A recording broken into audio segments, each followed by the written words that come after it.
breaking, right? I mean, did I get it right? Break into To the system access Yes, try to to access your personal things like computer, mobile. oh, okay, trying to break into the Uh, system or access personal things, Unauthorized access to the system or data. unauthorized access to the system or data. That's a great answer. Again, all answers are perfectly right. There's nothing wrong with them. Okay, so yeah, let's get started, guys, without any further ado. Before that, a quick formal introduction on my end. My name is Mohammed Shoaib, and I'm a cybersecurity trainer certified from EC Council. EC Council is the leading organization for cybersecurity domain certifications. Okay, and the demo that we have today is on the first foundational course called Certified Ethical Hacking. Okay, and the version of this course that is running at the moment is version 11, the latest one. Okay. So again, before we get started, this is a common question that I usually ask students, again, to understand their perspective on this topic. So again, guys, don't worry, even if you don't know the answer or if you're not sure about it, still just try to initiate, and let's keep the session a bit interactive and fun rather than just keeping it one-sided. So a quick sample question, like, according to you, in your perspective, what do you think hacking is? Anyone? Again, guys, don't worry, I am not asking for any definitive answers or exact to the point answers. Whatever comes to your mind, okay, whatever you think hacking is, please let me know. Anyone?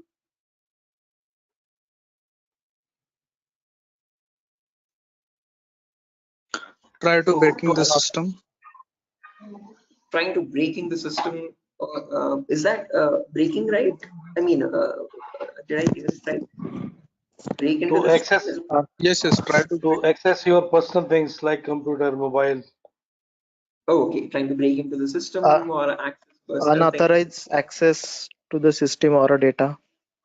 Unauthorized access to the system or data. That's a great answer. Again, all answers are perfectly right. There's nothing wrong with them. Perfectly correct answers. Anything else, guys? Does anyone else want to add anything to it?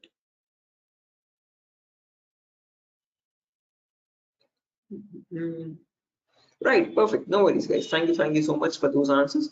Those are exactly right. There is nothing wrong with them. Okay, but if I had to just add upon that hacking, that definition, I would add it as hacking is the procedure of trying to gain access to information systems. Okay, these information systems could be anything. They could be from as small as a mobile phone to as big as a web application server or a database or the cloud organization as well. Okay, and this is done without the permission or without the consent and knowledge of the person owning those systems. Okay, so if those systems belong to a third party person, that person does not know that someone is trying to gain access to their information or the data. Okay, and this is usually performed by hackers for their own benefit. So once they get access to the systems, they can steal the data, destroy the data, or sell the data as well to other third party vendors. Okay. Now, depending on this definition, we easily understand that hacking is a malicious job. It is a criminalistic task. If it is such a bad thing to do, why do we have a course called ethical hacking? Is the second question. Because ethical is something which is legal, which is allowed. And how can it stand beside the word hacking, which is completely contradictory? So to define ethical hacking, on the other hand, this is the procedure of trying to find vulnerabilities. Okay, a vulnerability is nothing but a flaw or a loophole in the information system.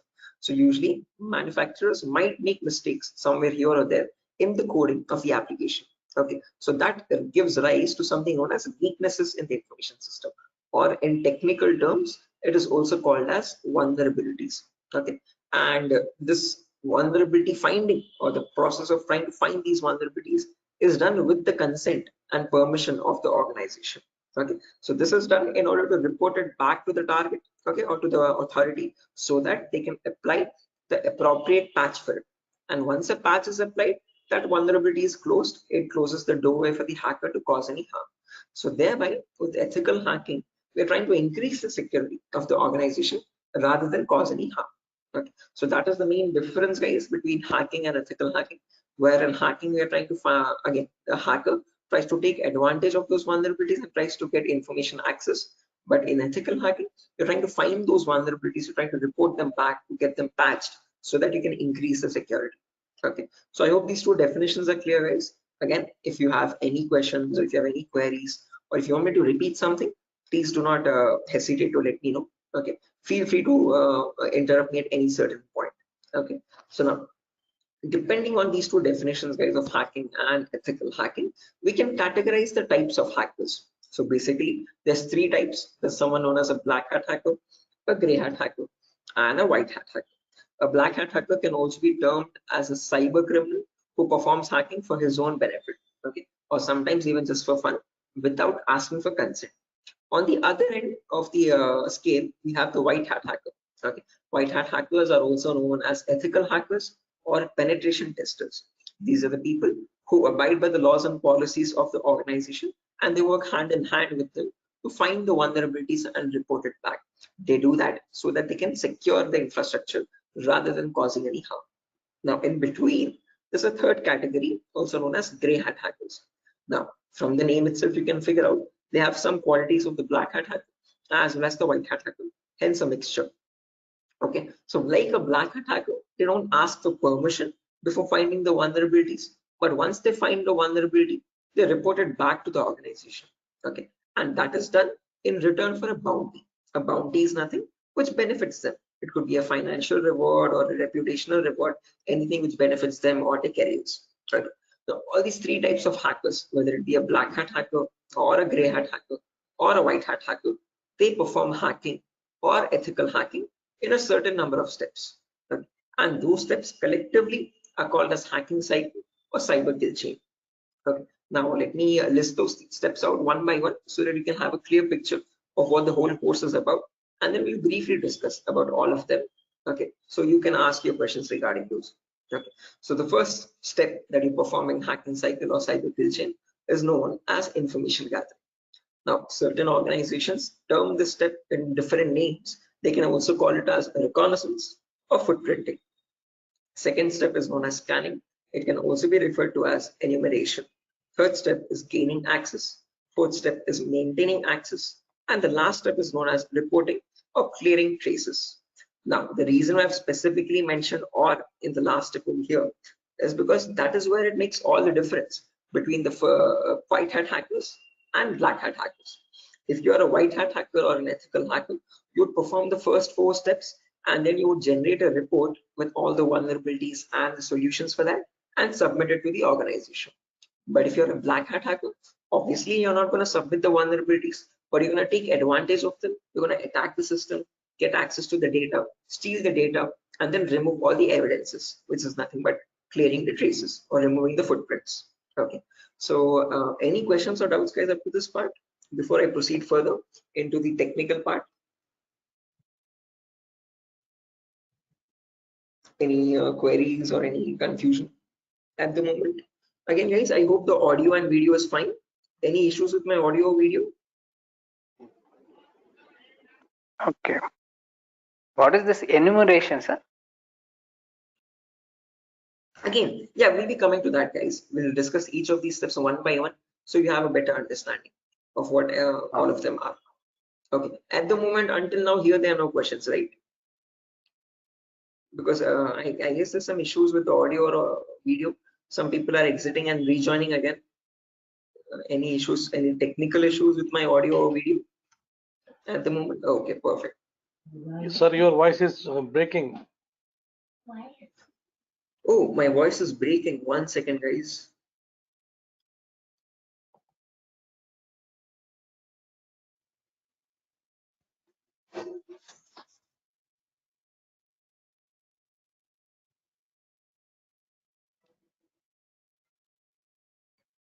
Okay, hello, 1 2 3, hello, 1 2 3. Now it is Guys, okay. it's okay, right? Right, perfect. Clear, sir. Right, let's proceed now, guys, and understand each of these steps one by one so you have a clear picture of what they are. So the first step is information gathering. Again, as the name itself suggests, this step involves the hacker or the ethical hacker to gather as much data as possible about your penetration testing target. Okay, and all this information is gained passively. What I mean by passively is that you get this information from other third-party sources rather than contacting the organization directly. Okay, so for example, if I have a target like Wipro.com, about Wipro.com, I'll start searching online for all the material for it, okay, all the data regarding Wipro.com servers. Okay, the main question is, what kind of data are we talking about over here? And this is the information that we require. So firstly, we try to figure out all the IP addresses and the range of IPs used by the Wipro's main servers or the secondary servers. Then the whois records to understand who is hosting wipro.com and since when has it been hosting itself. Then the DNS records to understand what information is stored in their DNS servers, domain name servers. Then employee details such as their contact numbers, their email addresses, their usernames and passwords which are leaked, and their home addresses if possible, and so on. So then the domains and the subdomains of Wipro's website, and the operating system information, like what OSs are being used by the servers that are linked with Wipro.com. Now, trust me, this guys, that all this information is available online to be gathered. So if I show you a very basic example, let's say if I wanted to find the DNS records for Wipro's organization, all I have to do is go to the browser, and in the browser, I can search for a website called DNS Dumpster. This website is available for free for anyone to access. You can click on the first link, and over here you can just search for wipro.com, and you can click on search, and now this is going to fetch and give you all the information about the Wipro's DNS servers. So first things first, it tells you where the Wipro servers are being located on the geolocation map. So it tells us that there are 4 DNS servers for Wipro. As you can see, these are their host names, exact host names, and these are the exact public IPs. These IP addresses are very important for a hacker or an ethical hacker to proceed with the further steps of scanning and enumeration. Okay. After that, we can see that there's the host record telling us what are the Wipro servers IP addresses and the subdomains IP addresses. So this is the main wipro.com server, which is being hosted on the IP 66.7.148.227. Again, this information is very relevant for a hacker or an ethical hacker to proceed further. Further down, you can also see it also gives us the complete network topology. So this is how Wipro servers are connected to one another, and we have the whole network topology with the host names and their IP addresses. Okay, so this is basically whole Wipro's organization main server data. So again, this data is readily available, guys, for anyone to be accessed. That is not the vulnerability. Wipro themselves manually give out this data so that everyone around the world can access their servers. If this information is not given out, not many people will be able to access Wipro services and the website. Okay, the giving out of information is not wrong over here, but not checking if the information that you're giving is secure or not is the vulnerability. Okay, so we have to see that whatever Wipro is disclosing, all these servers one by one are completely secure. Okay, after information gathering is done, then we go to the next phase, which is known as scanning or enumeration. Now, one of you asked me what scanning or enumeration is. This is nothing but trying to get some extra information about the target by making active connections.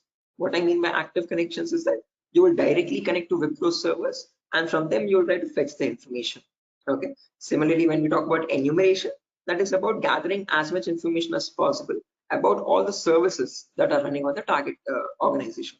So in a Wipro's organization, you might have DNS servers, DHCP servers, SNMP servers, Telnet servers, SSH servers. These are the multiple servers, multiple web servers, or multiple other organizational servers. So about each of that server, you need to get information, like what version of services are they running and what applications are they running. So enumeration is trying to gather information about all the servers one by one by making active connections with them. Okay, so you're directly going to ping those servers and you try to fetch the information from them directly rather than contacting any third-party organization. Now, when we talk about scanning or enumeration, there are 3 types of them. There's something known as network scanning, then port scanning, and then finally vulnerability scanning. In network scanning, we can try to figure out on the target network what all devices are active. Okay, so what operating systems are they using, what servers are available, what client operating systems are there. So trying to understand what all devices are they using, IDS, IPS, routers, switches, what all devices are there.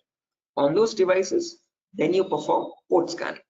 Port scanning is where you try to figure out what ports are open, and on those ports, what services are there running. Okay, what applications are there running. Then finally, you perform vulnerability scanning to figure out on those services, are there any vulnerabilities? Are there any weaknesses that you can attack on? So during this phase, we'll be using 2 important tools called Nmap and Nessus. So if I just search for enable Nessus over here, this is the tool that is used in organizations as well. So if I click on the first link, As you can see, this is an SS Professional. If I click on buy, it's around $4,000 for 1 year subscription. Okay, quite an expensive tool, and this is the same tool that is used in real-time scenarios. So we'll be working on the same tool in our classes as well. We'll try to understand how to use this tool and how to run or perform vulnerability scan. The reason why I'm showing you all this is just to make you understand that we will be using real-time scenario tools. Okay, whatever is used in organizations at the moment, we are up to date with those tools. Okay, after if I show you example, as you can see, I have the Nessus installed on my system over here. I'll show you how you can install on your system as well. And you can see, you can perform various types of scans. And once you scan a system, it shows all the vulnerabilities one by one. The critical vulnerabilities or medium vulnerabilities, information-based vulnerabilities. Again, don't get too confused, guys. We'll again learn how to understand this report. What are these vulnerabilities? What are these different levels of vulnerabilities? We'll understand all that. Okay, but basically Nessus is a tool which can perform network scanning or port scanning and try to understand what vulnerabilities are there on each and every system.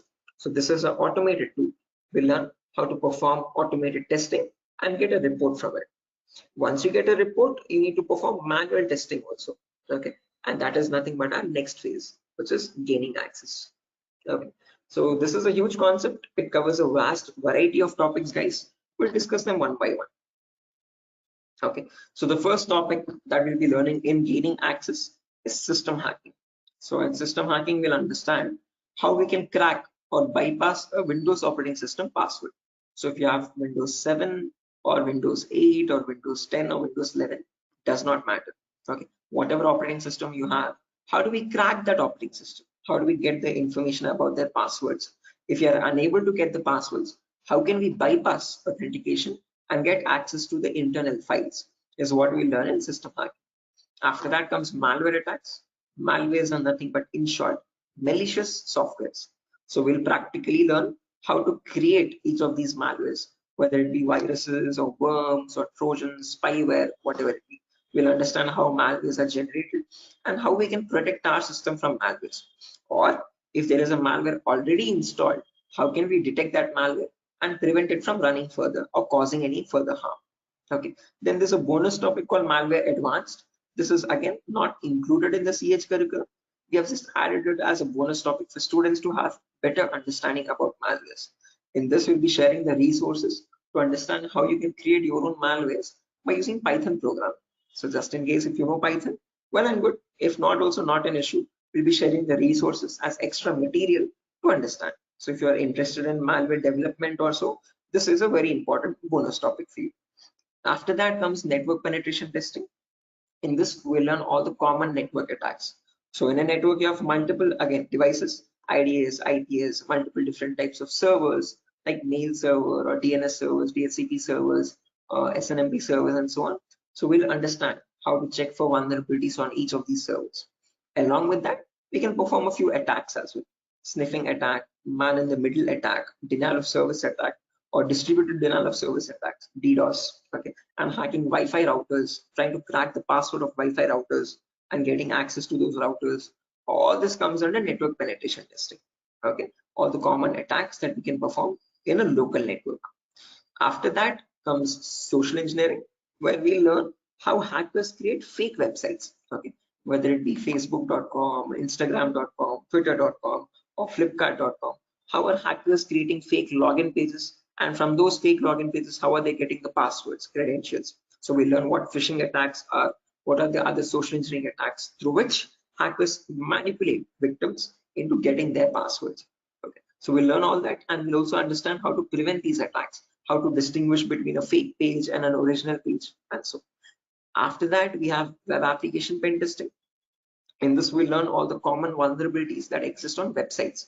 So again, websites also have some weaknesses, okay, on which attackers can exploit and try to get access to the internal web server data or the internal database data, and so on.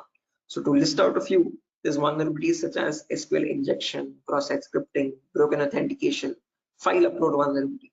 Now, might sound very technical, guys, but these are the weaknesses using which hackers can get access to your information, to your passwords and usernames. Okay. After that, finally comes hacking mobile phones. where we learn how we can hack an Android phone and get access to that Android phone remotely.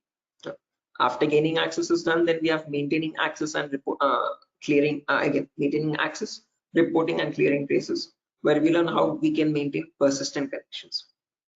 So if the target is restarting his system or shutting it down and starting after a very long time, how do we get access to that data? How do we still stay connected to the victim machine?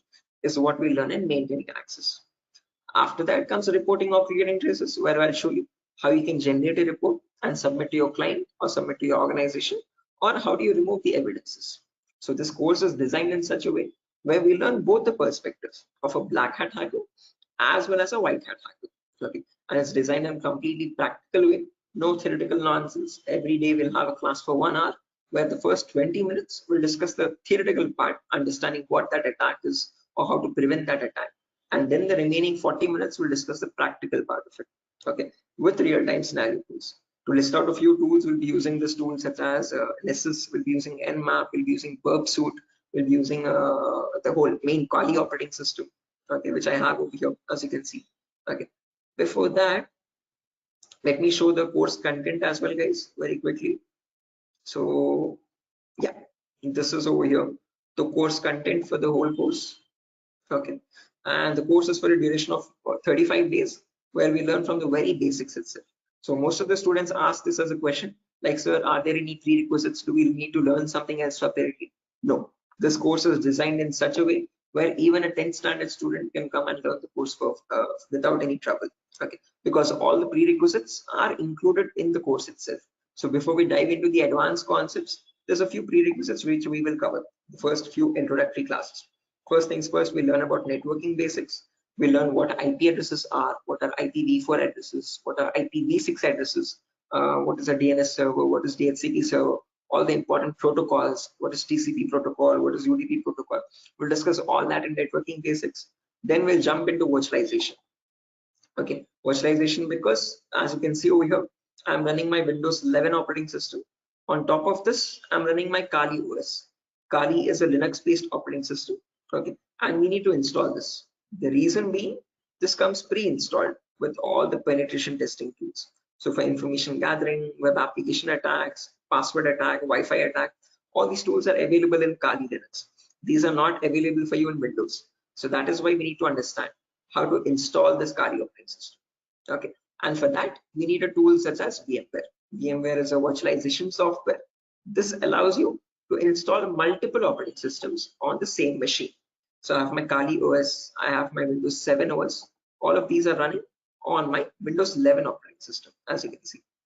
Okay, so on my Windows 11, I can run my Kali, Windows 7, whatnot, as many operating systems as I want. After that is done, then we learn basic Linux and Windows commands, because as I've mentioned, we'll be using Kali Linux. So we need to know how to operate that OS. Okay, so we'll understand what the basic Kali commands are. We'll get familiar or comfortable with the Linux environment, and then we'll dive into the advanced concepts. Okay, so there's a few extra concepts there mentioned as well, as you can see over here: cryptography, reverse engineering, IoT, cloud security. These are not mentioned in the presentation for us, but these are all the topics that we'll be covering. Okay, the whole course duration is around 1 month, guys, 30 to 35 days, and we'll have a class from Monday to Friday onwards for every day for 1 hour. Okay, and the timings will be same. We'll have timings at 8 p.m. Every class will be recorded, and you'll be getting the recordings as well online, which we will have permanent access to. So just in case if you're missing out any class, you can access the recordings whenever you want. Okay, if needed, we can take backup classes as well on Saturdays and Sundays, just in case if there's a lot of absence. Okay, so yeah, that's that, guys. A quick introduction on what the course is and how long the duration of the course is. If you have any questions, you can shoot at me right now. Please let me know, guys. Any queries, anything that you want me to repeat or so. Hey, can you hear me?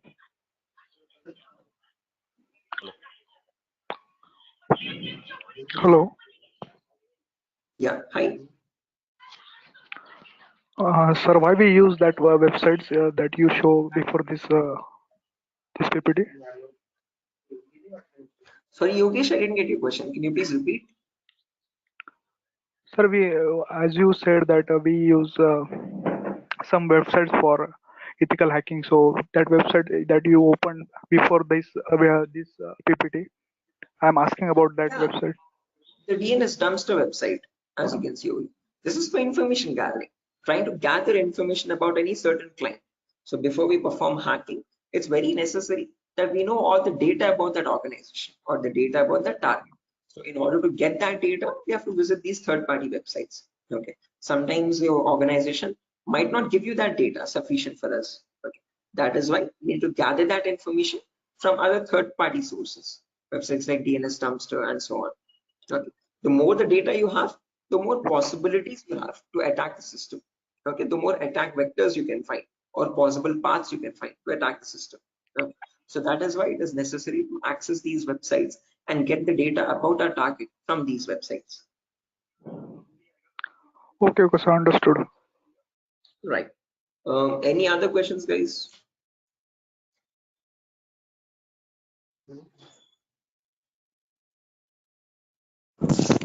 Sir, which type of penetration testing we are going to learn here? Again, CEH is a very comprehensive course, guys. We're not going to be going into any advanced level penetration testing, but we will learn all the kinds of, whether it be web application pen testing or network penetration testing or system hacking or Android pen testing. We'll be covering the basics of all of them. This is a course designed for people who are completely new to cybersecurity, and we can't leave out any endpoint. So we need to understand how to perform network security testing. We need to perform web security testing, Android security testing as well, and Windows or Linux security testing as well. So we'll be learning all of them one by one.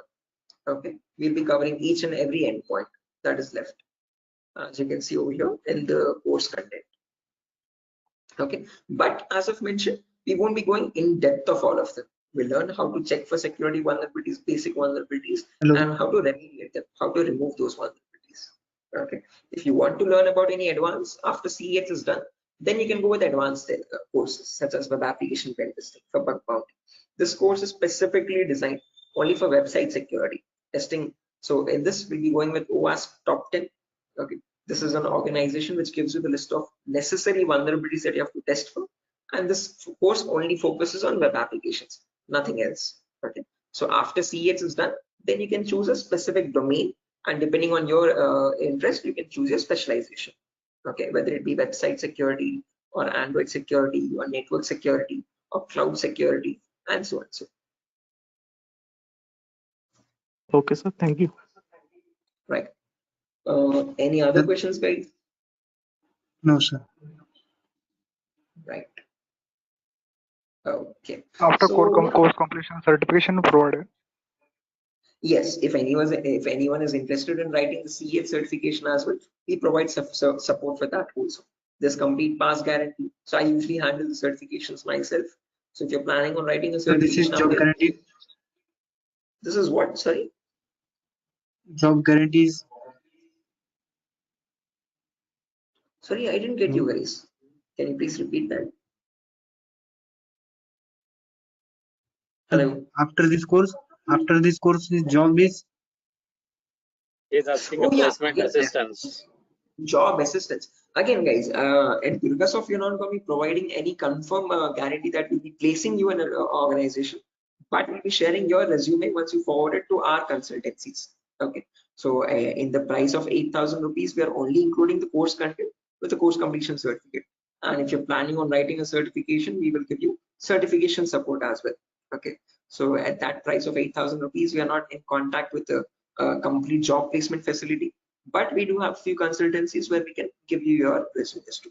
Okay, once you're done with the resume preparation, I'll be helping you out in understanding how to create a resume as well, depending on a cybersecurity profile.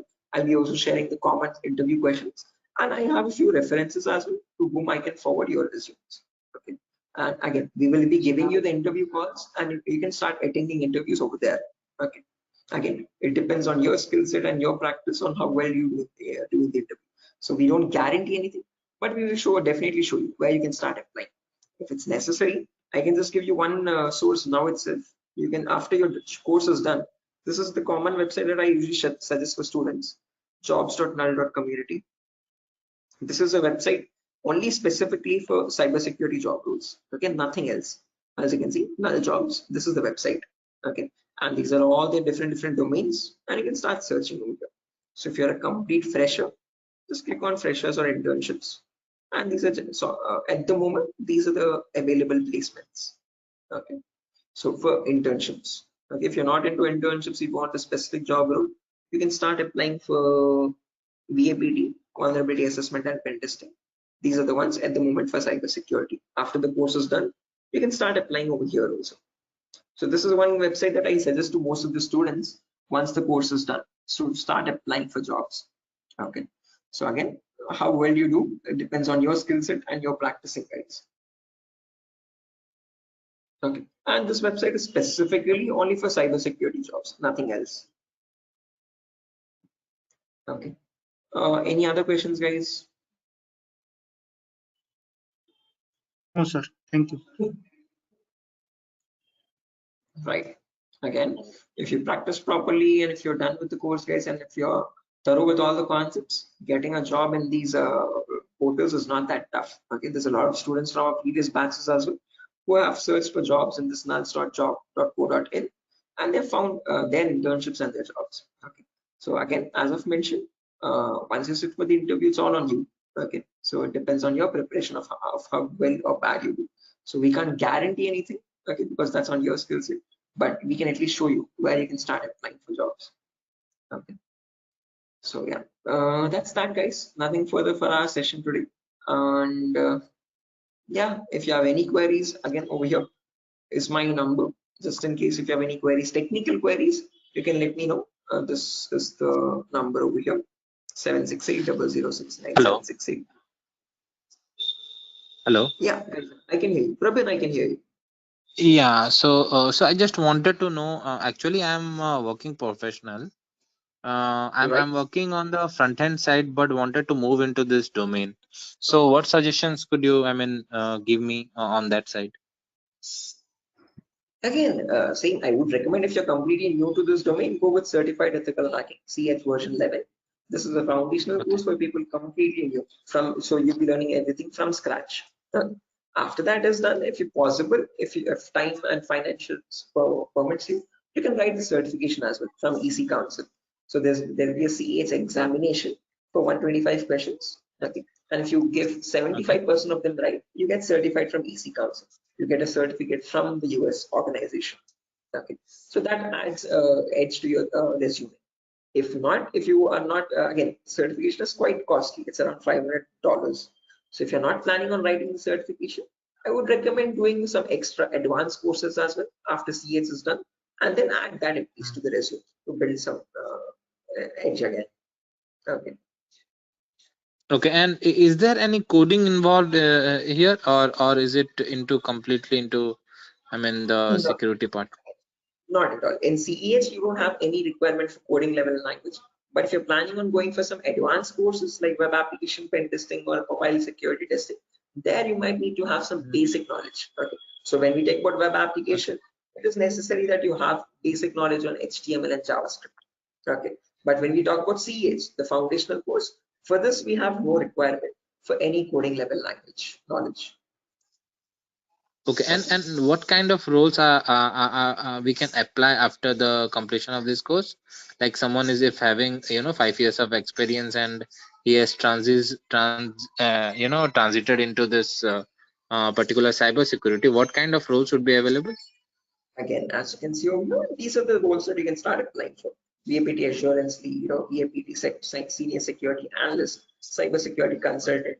These are all the job roles. Penetration tester, security analyst, or monitoring job roles, and so on. Vulnerability assessment tester. These are the job roles you can start applying for. Okay, cool. Thanks. Right. Any other questions, guys?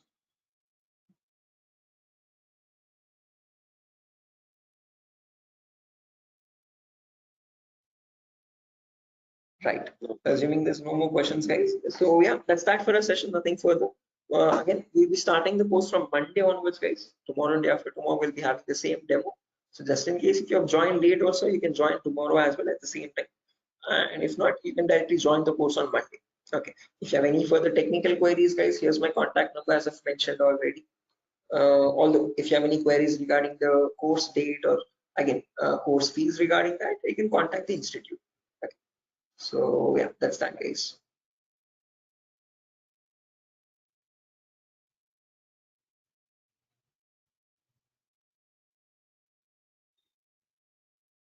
Sure. So I'm gonna be exiting, guys. I hope you have enjoyed the demo. And yeah, if there's any queries, please do let us know how we can help you. Okay. Have a good day, and I'll see you soon. Bye bye.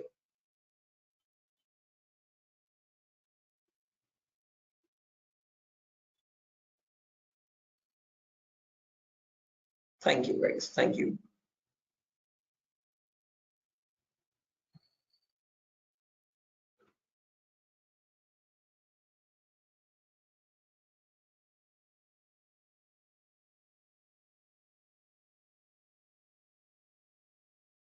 Okay. Hello, guys. Can you hear me now? Biswajit Singh, Rakesh, Ravikiran, Maman, Shiva, Sujata. I hope I'm audible now, guys. Yeah, Biswajit. Can you hear me now? Yes, we can. Right, perfect. So let's just wait for 2 more minutes, guys, for the other people to join as well. And then we'll be starting the session. Until then, if you have any queries or if you have any questions before we start the session, you could please let me know.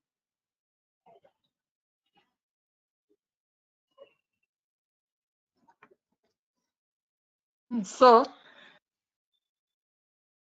Yes, I excuse can me, hear sir. you. Yeah. So is this the same demo was on Sunday? Yes, the same demo itself, guys. Oh, okay. I have attended on Sunday, so I thought it would be some different or what. No, it's the same demo, guys. A shorter version of that same demo. Again, we'll be starting the live classes, or the course is going to start from Monday onwards. So just in case we're planning on joining the course, you can join from Monday. The first class will be on networking concepts. Okay, thank you, sir. Tomorrow as well, we'll have one last demo. So Thursday and Friday, today and tomorrow will be the last demo sessions, just in case if students have missed out the previous demos, they can join. That's one last chance for them. And then from Monday, we'll be starting the course itself. Yeah, okay. So just in case, guys, if there's anyone who has already attended this demo session, again, just a heads up, this is going to be the same demo. It's not going to be any different from the previous ones. Okay, this is just backup sessions or backup demos for people who could not join earlier. Okay. Okay. Thank you, sir. Sure.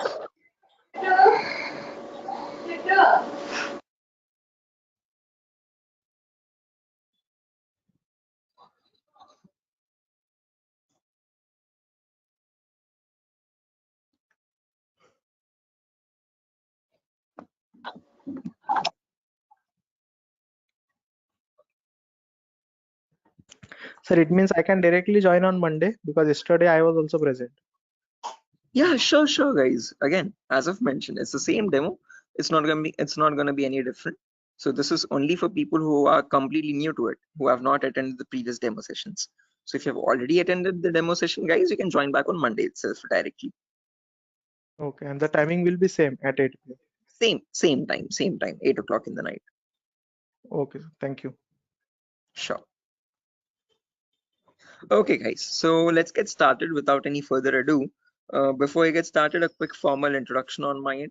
My name is Mohammed Shoaib. I'm a cybersecurity trainer certified from EC Council. EC Council is the leading organization for cybersecurity domain certifications. Okay, and one of the courses that it provides for people who are completely new to this domain is Certified Ethical Hacking version 11. This is the latest version of the course that is running at the moment, and this is a course designed in such a way for people who are completely new to this domain. So if you have no knowledge about what cybersecurity is or what hacking or ethical hacking is, this is the course to get started with. Okay. So before I proceed further, this is a common question that I usually ask all the students just to understand their perspective on this topic. So again, guys, let's keep this session a bit interactive and fun. So my first question to you is to understand what your perspective is on hacking. So again, not asking for exact definitive answers, guys, but just to understand your view on it. Okay, so whatever comes to your mind, please do let me know. In your terms, what do you think hacking is? Anyone? There's Biswajit, there's Maman, Rakesh, who else? Shafiuddin, Shiva. Hello, Yeah, Biswajit, I can hear you. sir. Actually, according to me, hacking means to hack the information of organization or any Okay. systems. Right. Yeah, hacking information or getting access to the information of organization systems. That's a good answer, Biswajit. Anyone else, guys, who wants to add anything to that? That's a perfectly right answer. There's nothing wrong in it at all. Perfectly all right. Any other additions to that, guys? Anyone who wants to append anything to that answer?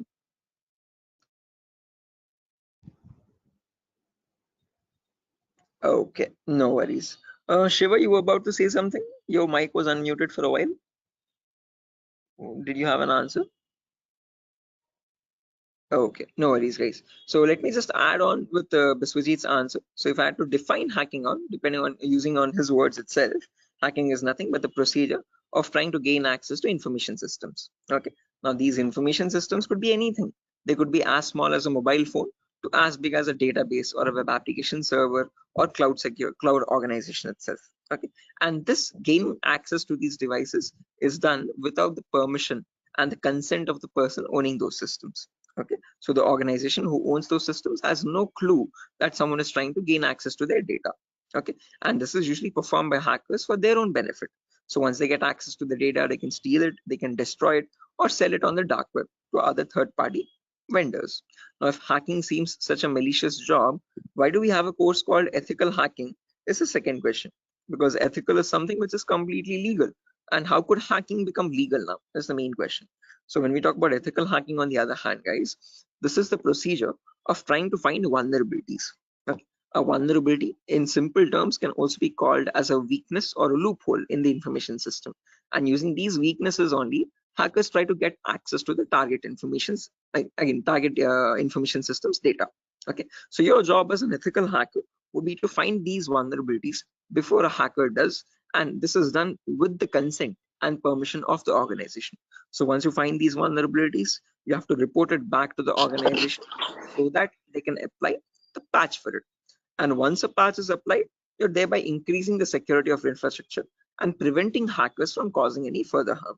So with ethical hacking, you're trying to increase the security and make the infrastructure much more secure and stronger compared to what hacking is. Okay, where you're trying to exploit vulnerabilities. Okay. So are these two definitions clear, guys? Like what is hacking and what is ethical hacking, and how are they different from one another? Because most of the students have a misconception that both these terms are one and the same. No, guys, we're not going to be performing hacking. We'll be learning ethical hacking in the course. Okay, we won't be exploiting the vulnerabilities, but we'll see how to search for them, how to find them in an organization's systems, and how to report them back to the organization. Okay, so that we can prevent hacking from happening. Now, depending on these two terms, guys, we can categorize the different types of hackers as well. So we have someone known as a black hat hacker, then we have someone known as a white hat hacker, and in between there's someone known as a gray hat hacker.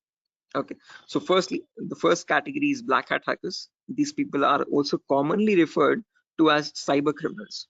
Okay, these are people who perform hacking for their own benefit, and they do this by asking no consent at all. On the other end of the spectrum, we have the white hat hackers, who are also termed as ethical hackers or penetration testers. Now, these people perform ethical hacking, or in simple terms, penetration testing, to find all the vulnerabilities in the organization. And they do this by asking for consent and by following all the laws and policies set by the organization. So they do not cross any line, they do not perform exploitation of any vulnerabilities, they only work to increase the security of the organization. Now, in between white hat hackers and black hat hackers, there's someone else known as a gray hat hacker. Now, as the name itself suggests, these people have both the qualities of black hat as well as a white hat hacker. Like a black hat hacker, they don't ask for permission before finding the vulnerabilities. But once they do, once they find the vulnerability, like a white hat hacker, they report it back to the organization. Okay, they don't take advantage of it, they don't exploit it and try to attack the system, but they report it back so that they can help the organization. But it's a give and take relationship, so it's a there's kind of a bargain over here. Okay, the catch is that these gray hat hackers ask for a bounty in return.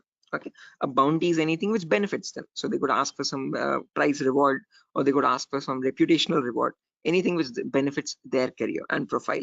Okay, and that is why in simple terms they are also known as bug bounty hunters. They find bugs in return for a bounty. Okay, so they are hunting for bugs.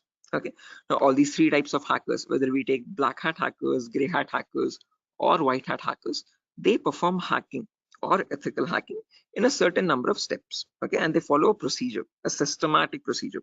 That systematic procedure is known in simple terms as hacking cycle or cyber kill chain.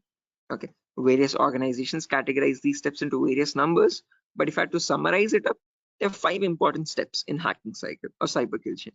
Whether you take a black hat hacker or a white hat hacker or any kind of a hacker, he needs to follow the same procedures as well. Okay.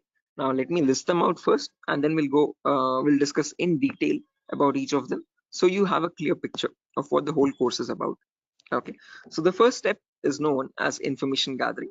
It can sometimes also be referred to as reconnaissance or footprinting. So they are one and the same term, guys. Don't get confused. Various organizations use various terminologies, but whether you hear information gathering or reconnaissance or footprinting, all the three terms are one and the same. After that, you have scanning, which can also be referred to as enumeration. Then you have gaining access, then you have maintaining access, and then finally there's reporting or clearing traces. Now, the reason why I've mentioned or over here in the last step in capitals is because to make it a note to understand that this is the only step where you have a difference between black hat hackers and white hat hackers. Now, whether you're any kind of a hacker, whether it be black, white, or gray, the first 4 procedures are to be followed mandatorily. So you have to follow those first 4 procedures in the same order. After that, in the end, what changes is the last thing that you do. Okay, if you're a white hat hacker, you would definitely report all the vulnerabilities that you have found with the remediations, with the solutions to remove those vulnerabilities. If you're a black hat hacker, definitely you're not going to be giving any solutions, and obviously you won't be reporting it, but you will try to remove all the evidences. So whatever harm you have caused, whatever data you have stolen, you might leave some footprints here and there. Okay, so that is why it's very necessary that you remove or clear those footprints so that you cannot be traced out and you stay anonymous. So that is known as clearing traces in simple terms. And in our course, we're learning both the perspectives, how we can generate a report and submit to the organization, or how hackers clear the traces and remove all the evidences. Okay, now let's briefly discuss about each of these one by one, guys, so you have a better idea on the whole course. But before that, any questions, guys, for anyone? Again, please feel free to interrupt me at any certain point. Do not hesitate to ask a question. Please let me know. Yeah, Biswajit, I can hear you. Sir, is this class is getting recorded? Yeah, this will be recorded, definitely. Every single class that we take will be recorded and it will be uploaded to the Google Drive. So even once we start our course as well, the whole duration of the course, every single day we'll take a 1-hour class, and each class will be recorded and uploaded to the Google Drive. So that just in case if you're missing out, if you're absent for a session, you can access the recordings whenever you want to. Okay. Okay, sir. Actually, from the starting, you told about hacking and ethical hacking. So, could you please briefly tell me? Hacking means like you're hacking the particular credence, some credential information, like something personal information you are hacking. But ethical hacking was that I did not get it properly. Good question. Again, Biswajit, when we talk about hacking, this is something that cyber criminals perform. Okay, hacking is where you're trying to get access to information devices. Okay, and using those information, what you do with that information defines what kind of hacking you do. Okay, so in ethical hacking, we are trying to understand how hackers are hacking that information. So what are the procedures are they following, and how are they actually finding that vulnerability, and how are they checking for those vulnerabilities on the systems? Okay, so we as ethical hackers try to find those same vulnerabilities that hackers use, and we try to rectify those vulnerabilities. We try to apply the patches for them. Okay, so just like how hackers do it, we are going to do it in an ethical manner. Yeah. Okay, that means, sir, if a hacker is trying to hack some particular information, and the ethical hackers are there to prevent that through their coding or whatever the algorithms, I think. Exactly. Again, in simpler terms, it's not about algorithms and stuff, but it's about the source code actually. Okay, so whatever it is known as a vulnerability. A vulnerability is a weakness or a misconfiguration of the system. So ethical hackers do the job of finding those vulnerabilities before a hacker can cause any harm. Okay, and once the vulnerability is found, they disclose it to the organization, and organization will remove that vulnerability so that your systems are secure. Okay. Sir, then although you told about the black hat hackers, red hat, and gray. So what are the what are the job responsible of the three hackers? Again, yeah, I'll be coming to that as well, Biswajit. So when we talk about ethical hackers, we have a certain few job roles that we can apply for. I'll be discussing that at the end of the class. Okay. Until this part, any questions at all? Okay, hacking cycle. And you information gathering, scanning, information. You will tell detail about this chapter, I think. Right now, yeah, that's the main thing to do right now. I'll be doing that now. Okay, sir, you continue. Sure. Right. Anyone else, guys, who has any other confusion or any issues with the clarity? Mamun, Shafiuddin, Shiva. Right. Okay. Now let's briefly discuss about each of these terms, guys, one by one, so that you have a better picture of what we are going to be discussing in the course as well. Okay. So the first step is information gathering. Okay. As the name itself says, information gathering is nothing but trying to gather as much data as possible about the target organization. So if we take a client, for example, Wipro.com, for the time being, we need to gather information about Wipro servers. Okay. Now the main question is, what kind of information are we talking about over here? And this is the information as follows. Okay, so we try to gather information such as the IP addresses or the range of IPs used by the Wipro servers, then the whois records to understand who is hosting Wipro's website, and since when it has been hosted, when was it last updated, when will it expire, then the DNS records to understand what data is stored in the DNS servers, then employee details such as the contact numbers, email addresses, usernames and publicly leaked passwords, and domain names of the Wipro.com, subdomains of Wipro.com, and operating systems. So what OSs are they using in their organization? So if I give you a very basic example, I can just go to my browser, and in the browser I can search for a website called DNS Dumpster. This is a common website that I usually show in the demo sessions. So if I search for DNS Dumpster, I get the first link. Now this is an example of information gathering. So you're trying to gather information about Wipro.com from other third-party sources. So right now in this step, we are gaining information passively. What I mean by passively is that we are not contacting Wipro.com directly, but we're trying to gather information about Wipro.com from other third-party sources, such as DNS Dumpster. Now when I click on search, I can notice this gives me all the information about Wipro's DNS servers. Okay, so at the moment Wipro has 4 DNS servers with these host names and these exact public IPs. So these IP addresses are very important for a hacker or for an ethical hacker to proceed further in the further steps of hacking. Okay, after this information is given out, we can see the mail servers, we can see the DNS servers, we can see all the host records, which are nothing but the main servers of Wipro.com, the main domain name and the other subdomains, and their exact public IPs. Scroll down much further and you can see the whole complete network topology. So this is how Wipro's servers are connected to one another.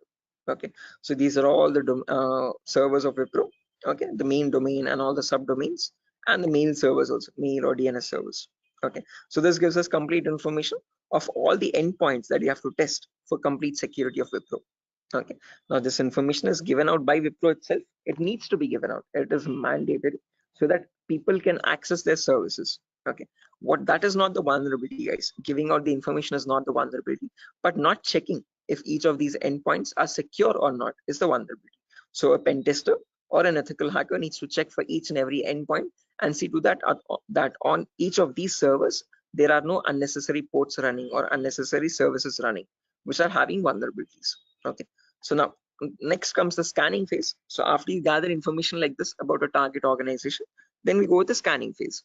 Okay, scanning is where we get some extra information by directly contacting the servers. Okay, so to gather more information by making active connections with the direct target. So in this phase, we'll be using 3 types of scanning. There's network scanning, port scanning, and vulnerability scanning. In network scanning, we try to figure out on the target network, on the target organization, what all devices are being used. So if we take Wipro, for example, in Wipro's company or in Wipro's office, what all devices are being used? What servers are they using? What firewalls are they using? What IDS, intrusion detection systems or intrusion prevention systems are they using? And what all services are they using? DNS, DHCP, and so on and so. Okay, once we know that, then we perform port scanning to figure out all the services as well and their version details. So if they're using DNS service, what version of DNS are they using? If they're using mail services, what mail services are they using and what versions are they? Okay. Finally, perform vulnerability scanning to find the weaknesses on those servers. So if there's any application with an inbuilt weakness, or if there are any misconfigurations like weak password or default unnecessary ports open, all that comes under vulnerabilities. So we scan for vulnerabilities by using some automated tools. Okay. So if I go to the browser now, I can show you one of the very important tools, which is Tenable Nessus. So this is the same tool that is used in organizations, guys. As you can see over here, quite an expensive tool as well. If you click on buy, you can see it's around $4,000 or so for 1 year subscription. And we shall be using the same tool in our lab setup, in our classes. So let me show you how the tool looks like. Admin password. Yes. So again, default password, default credentials, policies, scan templates. So this is how your Nessus tool looks like, guys. So this is capable of performing your network scan or port scan or vulnerability scan, and gives you the list of vulnerabilities. So once you perform a scan, it shows you in your network whatever devices are there, what vulnerabilities are there on those devices. So it categorizes the weaknesses on the system in 5 levels: information, low, medium, high, and critical. So if a company has any critical vulnerabilities, it means hackers can easily get access to their servers. Okay, so we'll understand how to perform vulnerability scanning, how to know if a system has any vulnerabilities, and if hackers can hack their organization so easily. Okay, if they can hack, how do we provide the solutions is also what we learn. Okay, after scanning is done, then we go with the next phase, which is gaining access. Now this is a huge concept, guys, covers a lot variety of topics, and these are the topics as follows. Before I proceed further, any questions or doubts up to this part, guys, in information gathering or scanning?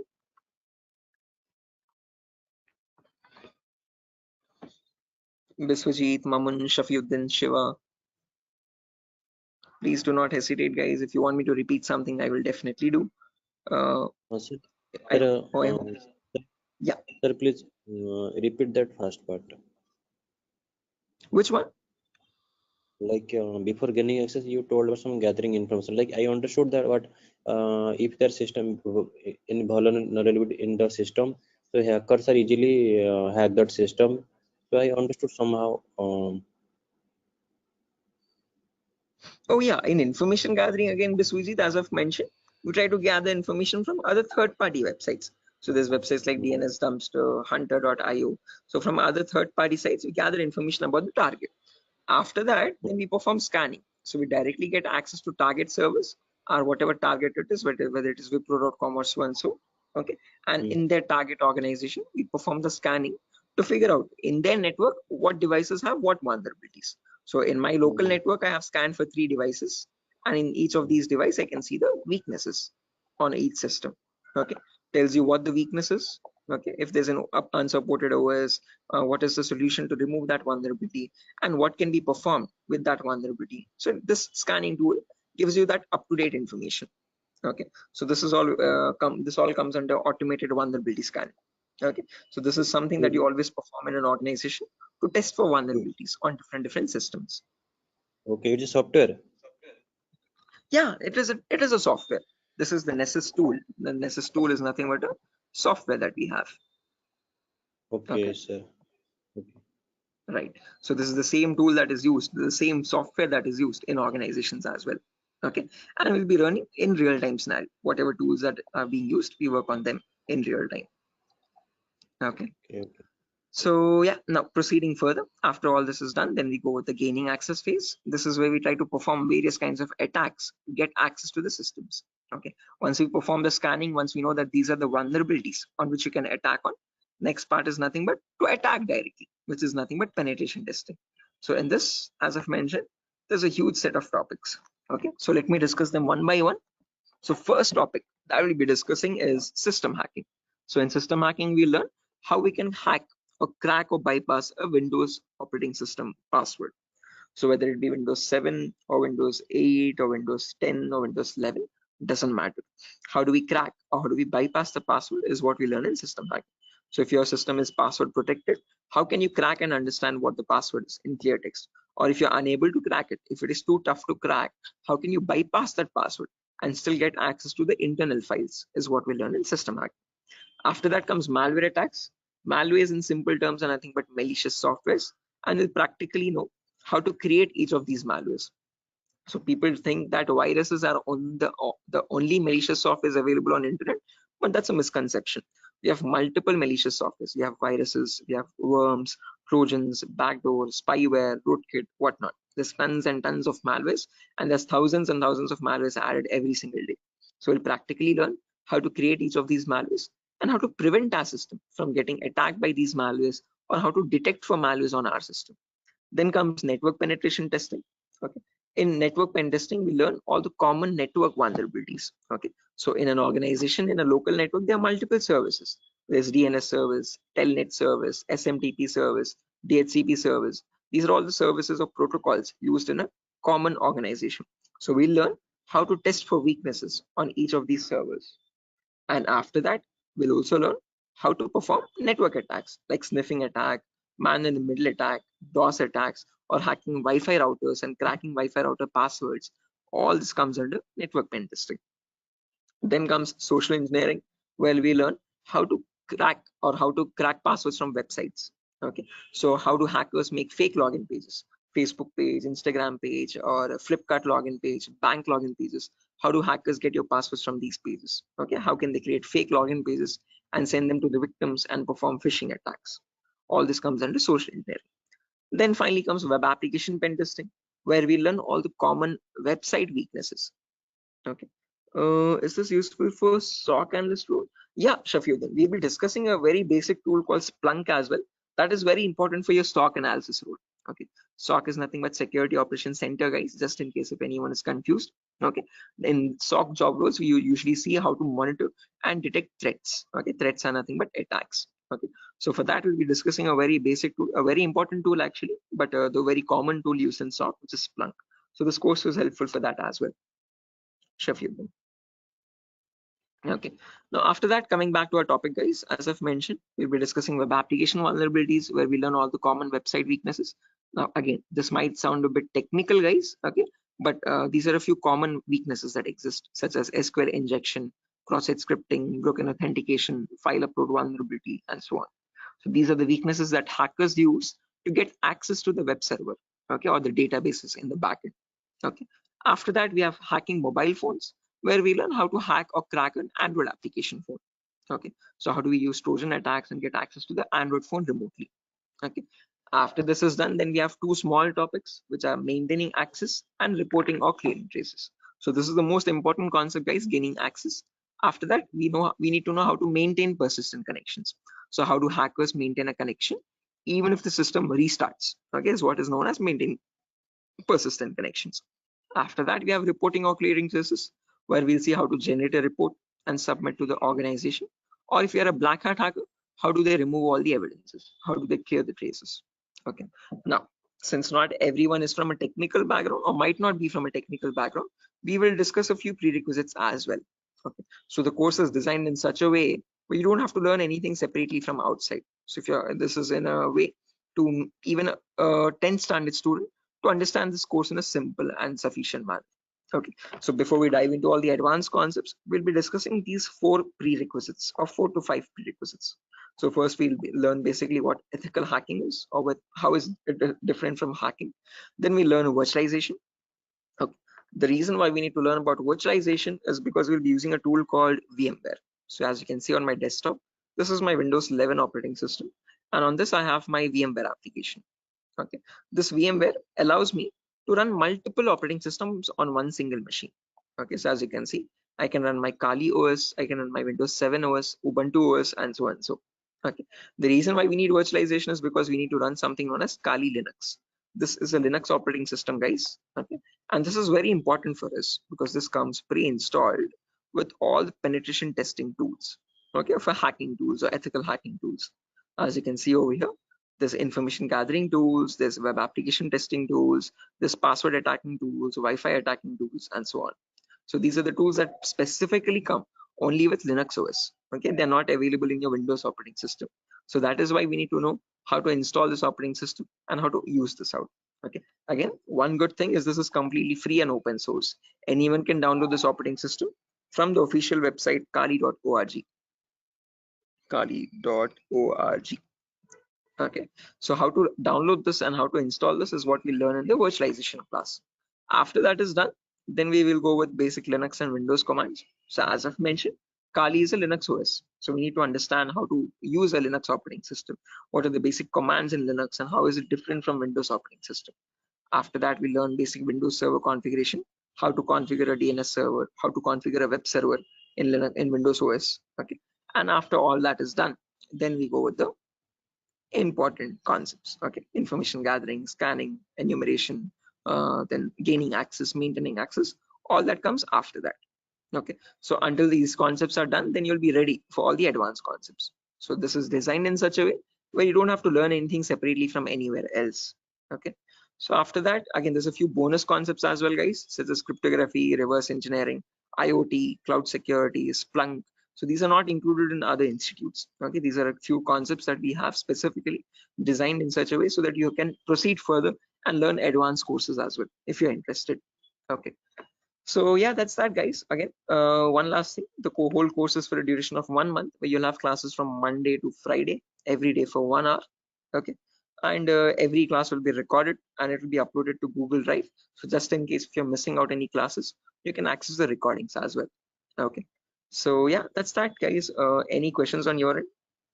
Yeah, Biswajit, you were asking me one question, asking about the job roles, I guess. So once you're done with the course, you can start applying for job roles like SOC analyst, vulnerability assessment tester, or penetration tester, or again, security engineer, and so on. So, okay. So these are the job roles that you can apply for once you're done with the course. Actually, I have taken this course on. I was just learning this course just to get a job in that ethical hacking, like information security, and in any IT company. So actually, sir, as I came to know that, sir, is there any like coding algorithm required to just like to do such kind of activity in Good ethical question. hacking? Great question. This is a very common question that is frequently asked by students, that do we need any coding knowledge required for this course? Definitely not. So, sir, in CEH we will be discussing again. We will be primarily focusing on Linux operating systems. So we need to know how to use a Linux OS properly. Okay, so that is the only requirement which we will be learning throughout the course. Okay. Other than that, you do not require any coding level language knowledge at all. Okay, so coding or development knowledge is not at all necessary. Wherever it is, we will be discussing that basic necessity of it. Okay, so there are certain topics where we have a topic called malwares. So in this we learn how to create malwares. Okay, so in that one topic will require basic coding language knowledge, but again, that itself I will myself be teaching it. Okay, so you don't need to learn anything separately from anywhere else. And other than that, this one topic malware, we won't be using coding language at all anywhere. Mhm. So, so Ajay, so actually, I am doing job in Linux support, like technical support. That's great. This is going to be a lot easier for you then. Mm.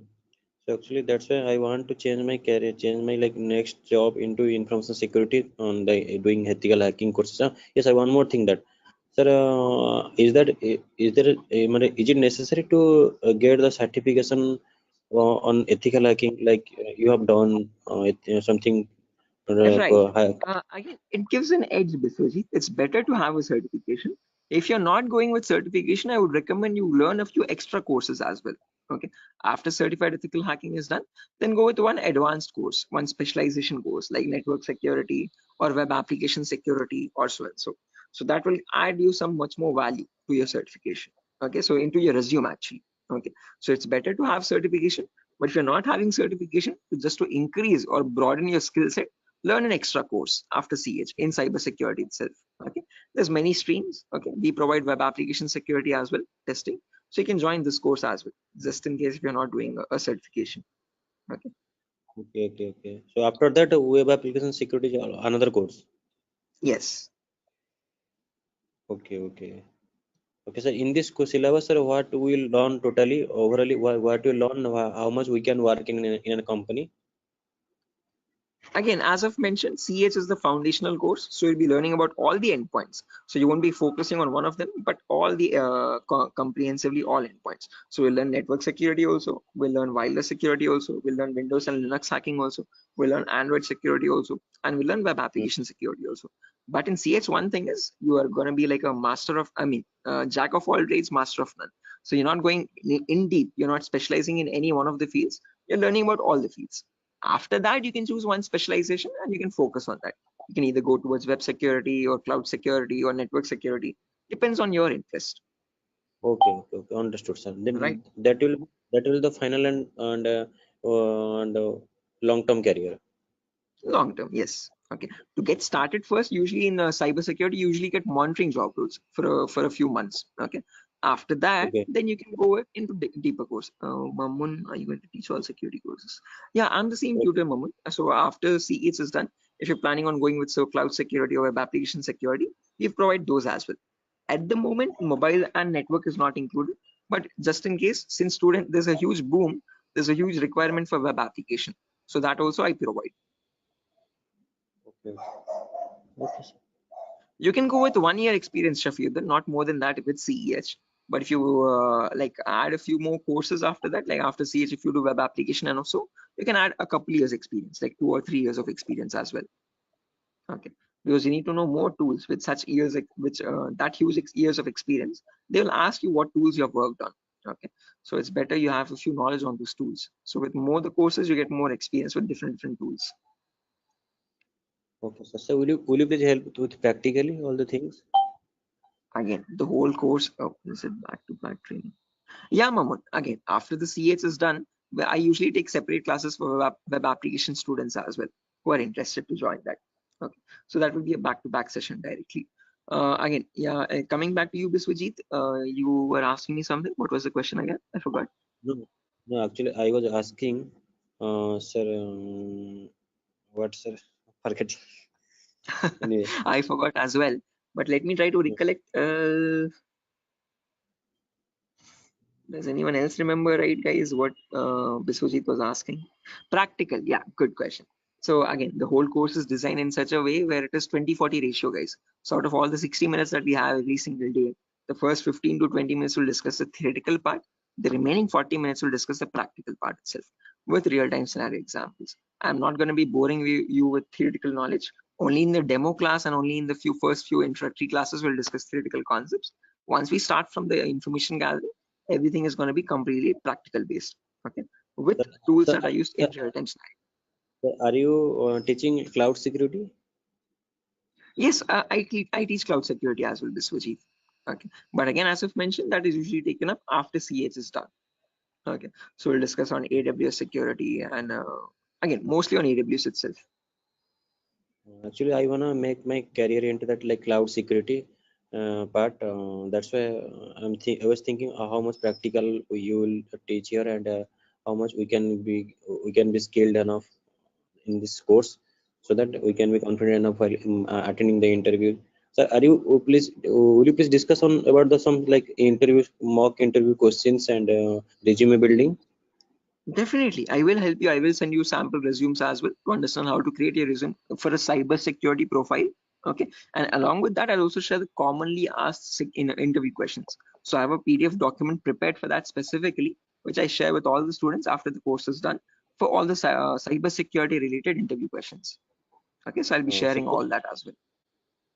Okay, sir. No, because I have planned after completion of this course, I have planned to move on cloud security by practicing those questions and all the practical things. Definitely. Again, if necessary, I'll be sharing the resources as well, Biswajit, separately for you regarding your cloud security content. Okay. So if you're planning on doing a course after CS is done, then you can contact me for that. We can do that course separately. Okay, sir. Okay, it's not included with Durga Soft at the moment, but again, yeah. Okay, sir. Sure. Any other questions, guys, at the moment?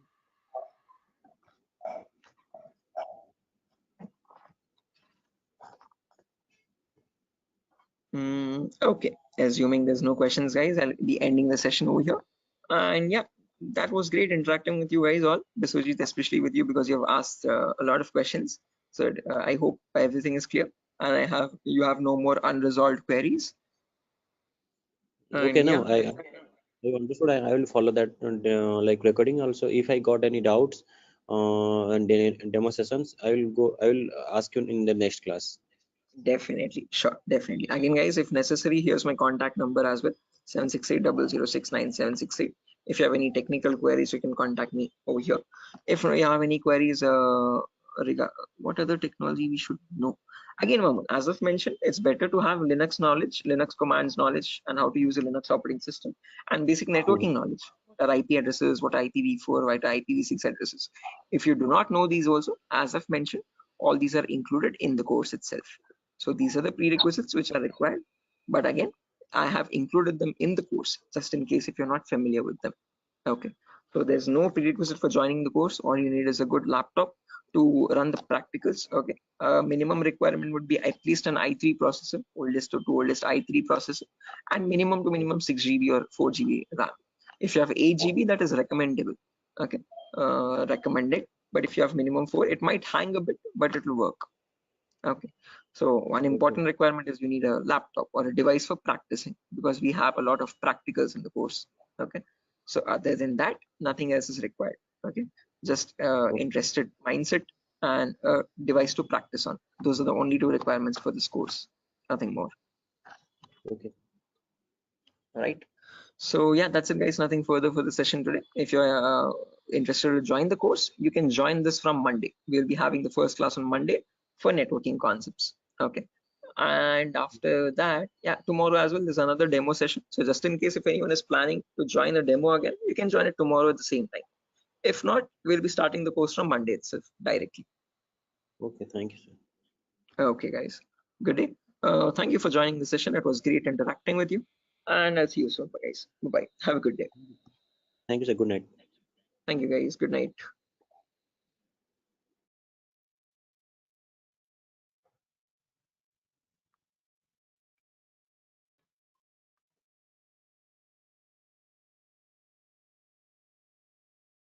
Guys, can you see the screen now? Yeah, I can see you now. Yes, sir. The Yes, it's Sujata, Somat, Yes, sir, it's visible. right? Perfect. Thanks. Okay, how many people are there? Vikiran, Rakesh, Biswajit, Prashant, Shiva, Somat. Okay, perfect.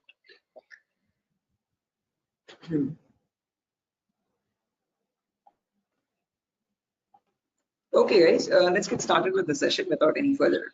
I am already a bit delayed in starting the session, so sorry for that, guys. I was stuck in a work. There was an issue with a security vulnerability actually with one of the organizations, so I was stuck with that. But anyways, let's get started with our class today. With our first session today will be on basic networking concepts. Before I get started, any issue with my audio or video? Anyone? Is everything fine? Can I proceed with Yes, the sir. class? No, actually, we are getting some like noise. a kind Oh, of there's some issue. background. Yeah, Yes, they're we can call it not as a kind of issue. not clear, sir. 1 second. Thank you. 1 second. I'll just change my microphone. Just give me a second for that. Yes, yes.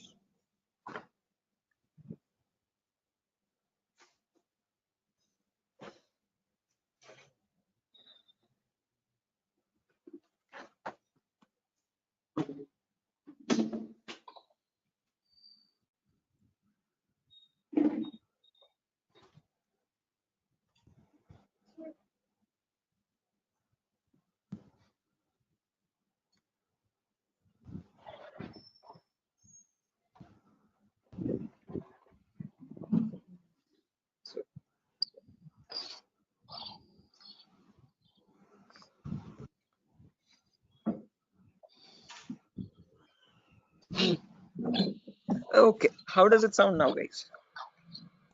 It is audible now. Yes, now it is It's clear. audible. Background disturbance, no kind of issues. Yes, yes. Perfect, perfect, perfect. Okay, guys. So let's get started without any further ado. So as I've mentioned, in today's class, we'll be going with basic networking concepts. We'll discuss what IPv4 addresses are. Okay. So before diving into IPv4 addresses, let's try to understand what a network is and what a host is. Now, these are very 2 simple words that you keep coming across every single day. Okay. A host is nothing but an information device. Okay. Any information device which is capable of communicating with other devices is known as a host. Okay, it could be a mobile phone, it could be a router, it could be a laptop, a personal computer, or any other device, an information device, okay, which is capable of communicating with other devices. Now, when you have such devices connected to each other, okay, which can communicate with one another, that forms a network. Okay, so a network is a collection of hosts which can communicate with each other and transmit data. Now, just like how we humans communicate with one another, we have our respective names. Okay, I can address you by your name, you can call me by mine. Okay, and we can communicate with one another. We have our unique identities. Okay, similarly, these information devices as well have their unique identities. Okay, so when they communicate from one device, when it wants to send packet to another device, it has a unique address for each device. Okay, and on that address they communicate with one another, and that address is known as the IP address, guys. IP stands for Internet Protocol. This was built by the US military late in the 1950s or 1960s. Okay, and there was IP version 1, IP version 2, IP version 3. All these were unsuccessful attempts. They were you could say experimental. What successfully worked out was the IP version 4, and we are still using that in today's world also. IP version 4 in simple terms is Internet Protocol version 4. Okay, and that is what we'll be discussing about in today's class. Okay, anyone here who already knows about IPv4 addresses and who's familiar with these networking concepts? No, sir. Anyone? I'm not familiar, but I know the some, like whenever I was doing programming, networking programming in college days. So since the networking, I know how to join the circuit networking programming. I know some networking IP address, and also I've studied through MCA curriculum. So Right. Okay, perfect. No worries, guys. Just in case, even if you don't have any idea, we'll be going from the very basics, okay, from the binary itself, okay, to understand what these IP addresses are. Just as a information question, I just wanted to know if anyone was familiar. If not, also don't worry at all.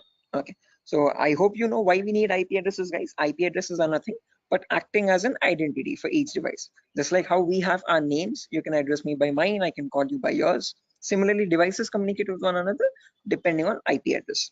Okay. Now, how does this IP address look like? Okay.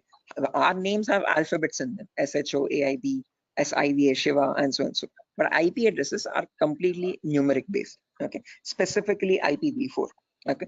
IPv4 are completely numerical or decimal addresses. Okay. It's a 32-bit address, first property. Now, what is a bit? A bit is nothing but the smallest data format. Okay. It comprises of either 0 or 1. Okay, and your IPv4 address is a 32-bit address. What I mean by 32 is that it contains 32 zeros and ones like these consecutively. Okay, and these 32 zeros and ones are divided into 4 equal parts. Each part is known as a octet. Okay, octa in the sense 8 bits. Okay, so you have 4 parts, it's 8 bits each. Okay, and each of this is known as a octet. In simple terms, it can also be called as a byte. Okay, and each octet or each byte is separated by a dot symbol. This is how computers know IP addresses to be like. Okay, this language is known as the binary language of zeros and ones, and your computers or information devices all communicate on binary language only. But for us humans, it's quite tough to understand binary. Okay, so we can calculate it now. If you're quite familiar, if you have some experience, you can calculate binary in your mind itself. But looking at it and understanding it's quite tough. Okay, so in today's class, we'll understand how we can convert any binary number to a human readable format, to a decimal number. Okay, decimal numbers are from 0 to 9. Okay, these are human readable, what we use regularly from day-to-day life. Okay, what computers communicate on is binary data. Okay, so today we'll understand how to convert binary data to decimal data and how we can range the IP addresses.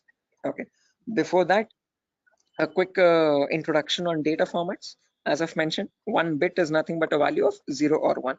When you combine 8 such bits, that becomes a byte.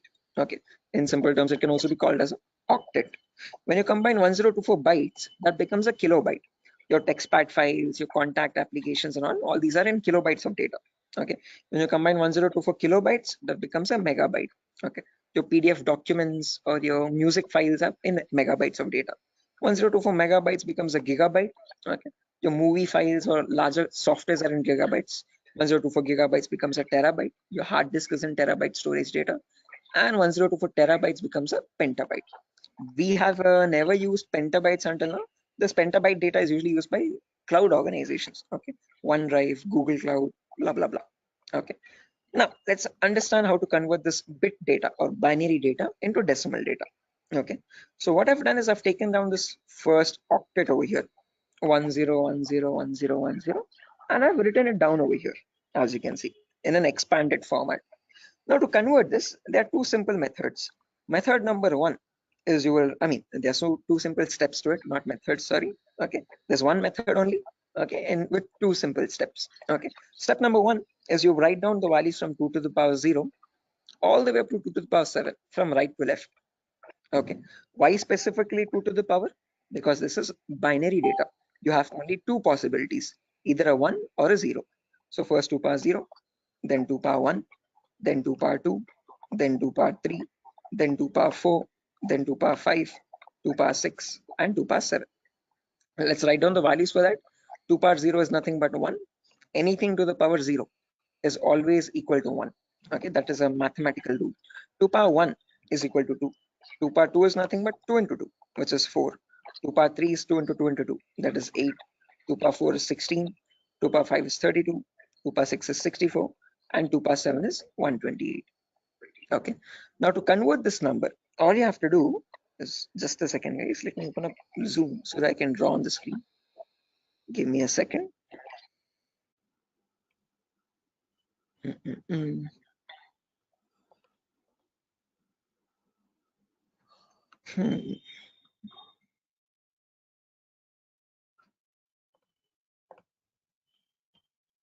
Right, perfect. So when you want to convert any number from binary to decimal, first things first, you have to write down these numbers. Then you multiply the lower number with the top one and add with the next one. As simple as that. Multiply, add, multiply, add, multiply, add. This goes on till the last step. Okay, so firstly 2 power 0 into 0. Anything into 0 is 0 itself. So I've written 0 over here. Then 2 power 1 into 1, that is 2 power 1 is 2. As you can see, I've written the value over here. Into 1 is the value itself, 2. 2 power 2 is 4. 4 into 0 again, we have 0.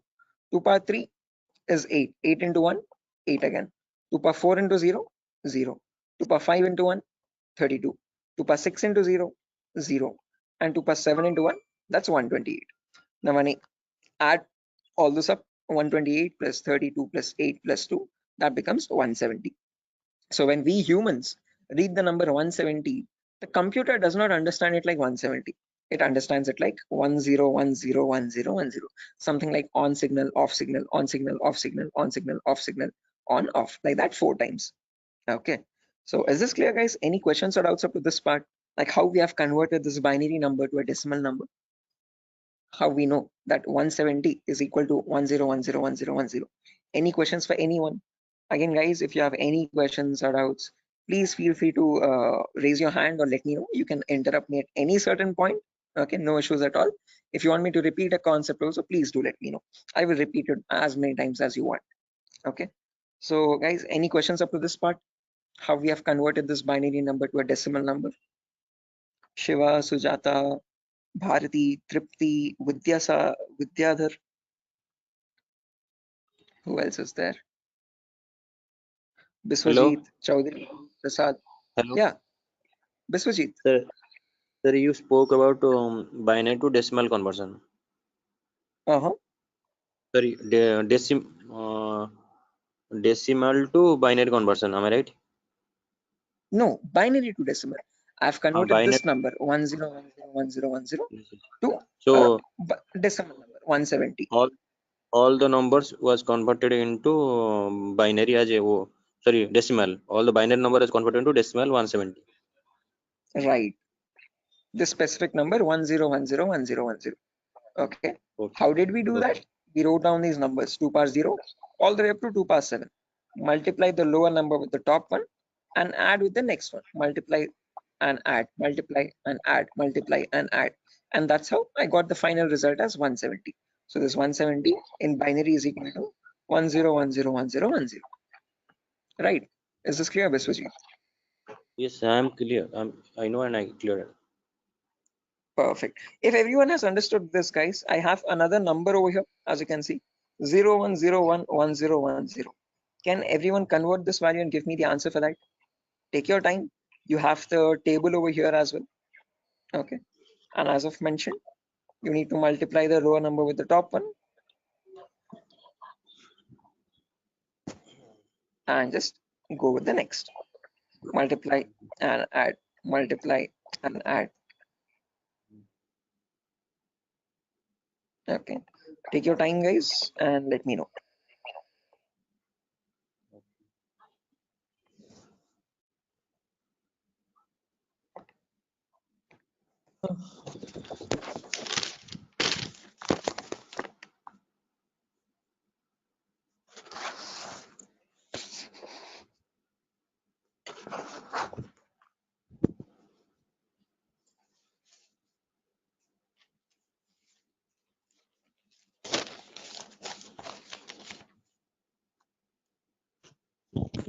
Is it 90?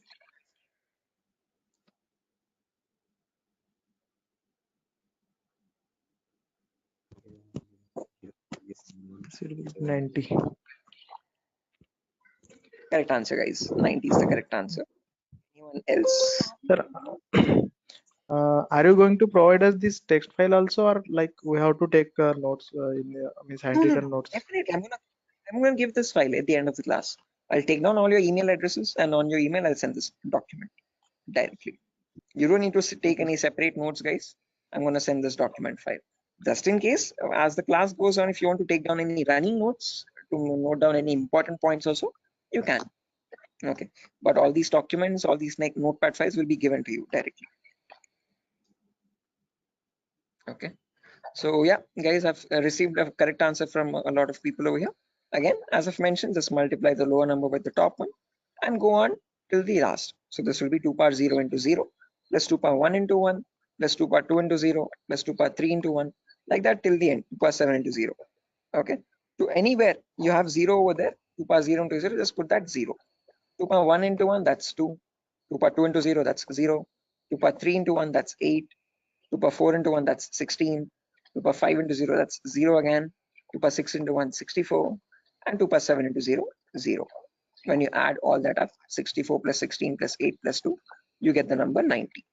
Anyone over here who has not got the number 90, guys, please do not feel shy. Again, if you're getting all the right answers, you're doing much great than me. In my first day, I could not solve this at all. Okay, I was a very dumb guy. So please, no shame in that. Okay, it's completely fine. Okay, because you need to get this concept very right in order to proceed with the further concepts. If you're failing at this one, it's gonna get a bit complex further down the lane. Okay, so any questions on this part? Please do not hesitate to let me know. Okay, assuming everyone has got this right. With the other, yeah, exactly. The reason I'm showing you all this is to understand the range of IP addresses now. That's a great question. I was about to ask you.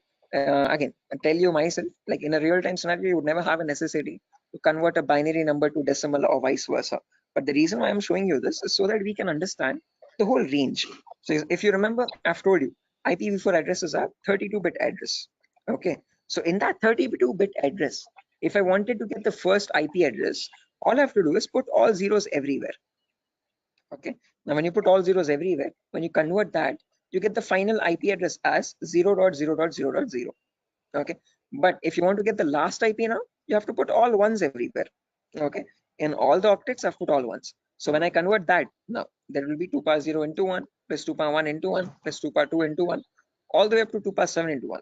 So that would be 1 plus 2 plus 4 plus 8 plus 16 plus 32 plus 64 plus 128.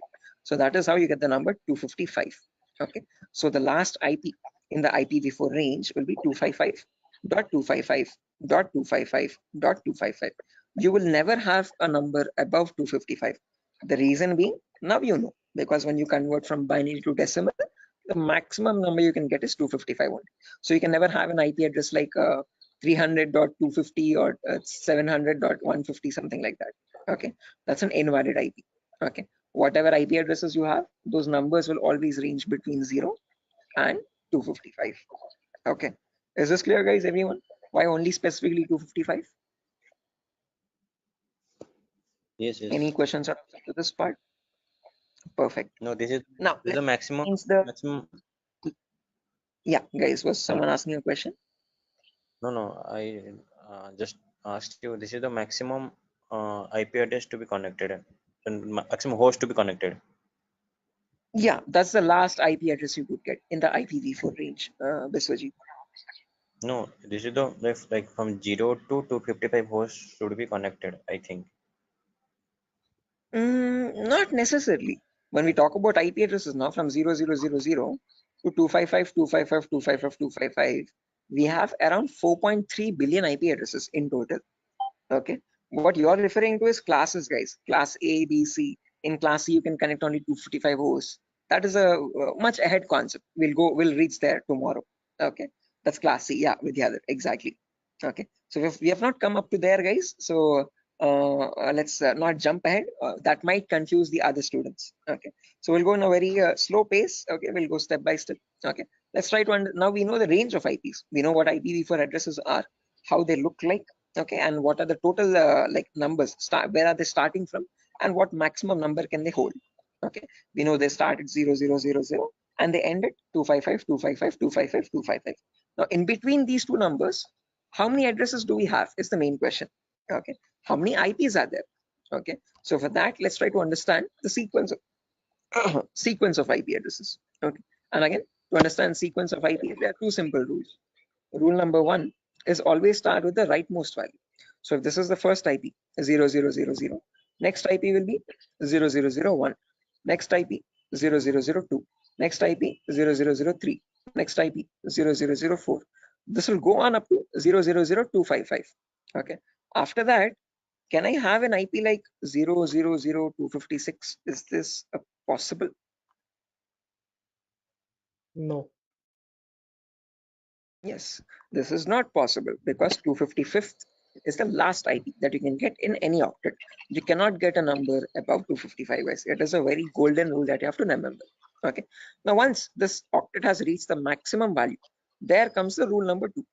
Only after the rightmost octet has been completely filled, then go to the left value. Okay. And after going to the left value, reset the rightmost value back to 0. Okay. What I mean by that is now this is completely filled. So now this left value 0 changes to 1. Okay, and the rightmost value 255 again resets back to 0. Okay, so next IP after 000255, next is 0010. Now don't directly jump from 0010 to 0020. That is wrong again. Okay, rule number 1, always go with the rightmost value first.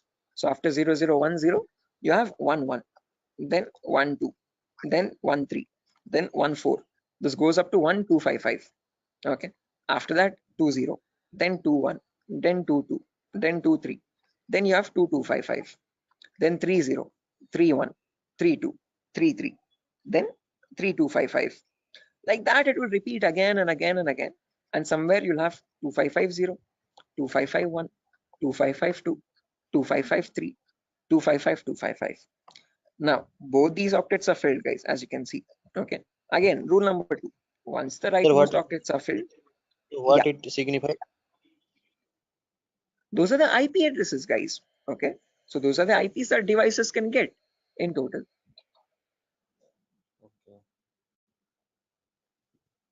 Okay, sir, continue. Right, again, doesn't signify anything. I'm just showing the sequence of IPs. Okay, how do IP addresses progress from one another, one after the other, one after the other? Okay, like after number 1, you have number 2, number 3, number 4. Like that, I'm showing you how IP addresses cycle one after the other. Okay, after 255, 255, yeah. Is this class C or class B? This is the whole range of IP addresses. We have not come to classes, so forget that classes exist for the time being. Okay, I have not discussed what classes are. Okay, I have not discussed. I have not brought up the word class. Okay, so for the time being, just forget the word called class. When I come into it, then get reminded of it again. Okay, Biswajit, do not confuse yourself. I am right now just telling you how IP addresses progress from one after the other. Okay. So I'm just telling you what is the first IP. After that, what is the next IP? After that, what is the next IP? After that, what is the next IP? As simple as that. Okay. So after 00255, now this is completely filled. This is also completely filled. So now this 0 changes to 1. So after that 0100, 0101, 0102, 0103. Then you have 10255. Then after that this 255 becomes 0 and this 0 changes to 1. So 110, 111, 112, 113, 11255. Like that the cycle repeats again and again and again. And somewhere you'll get 01255, 255.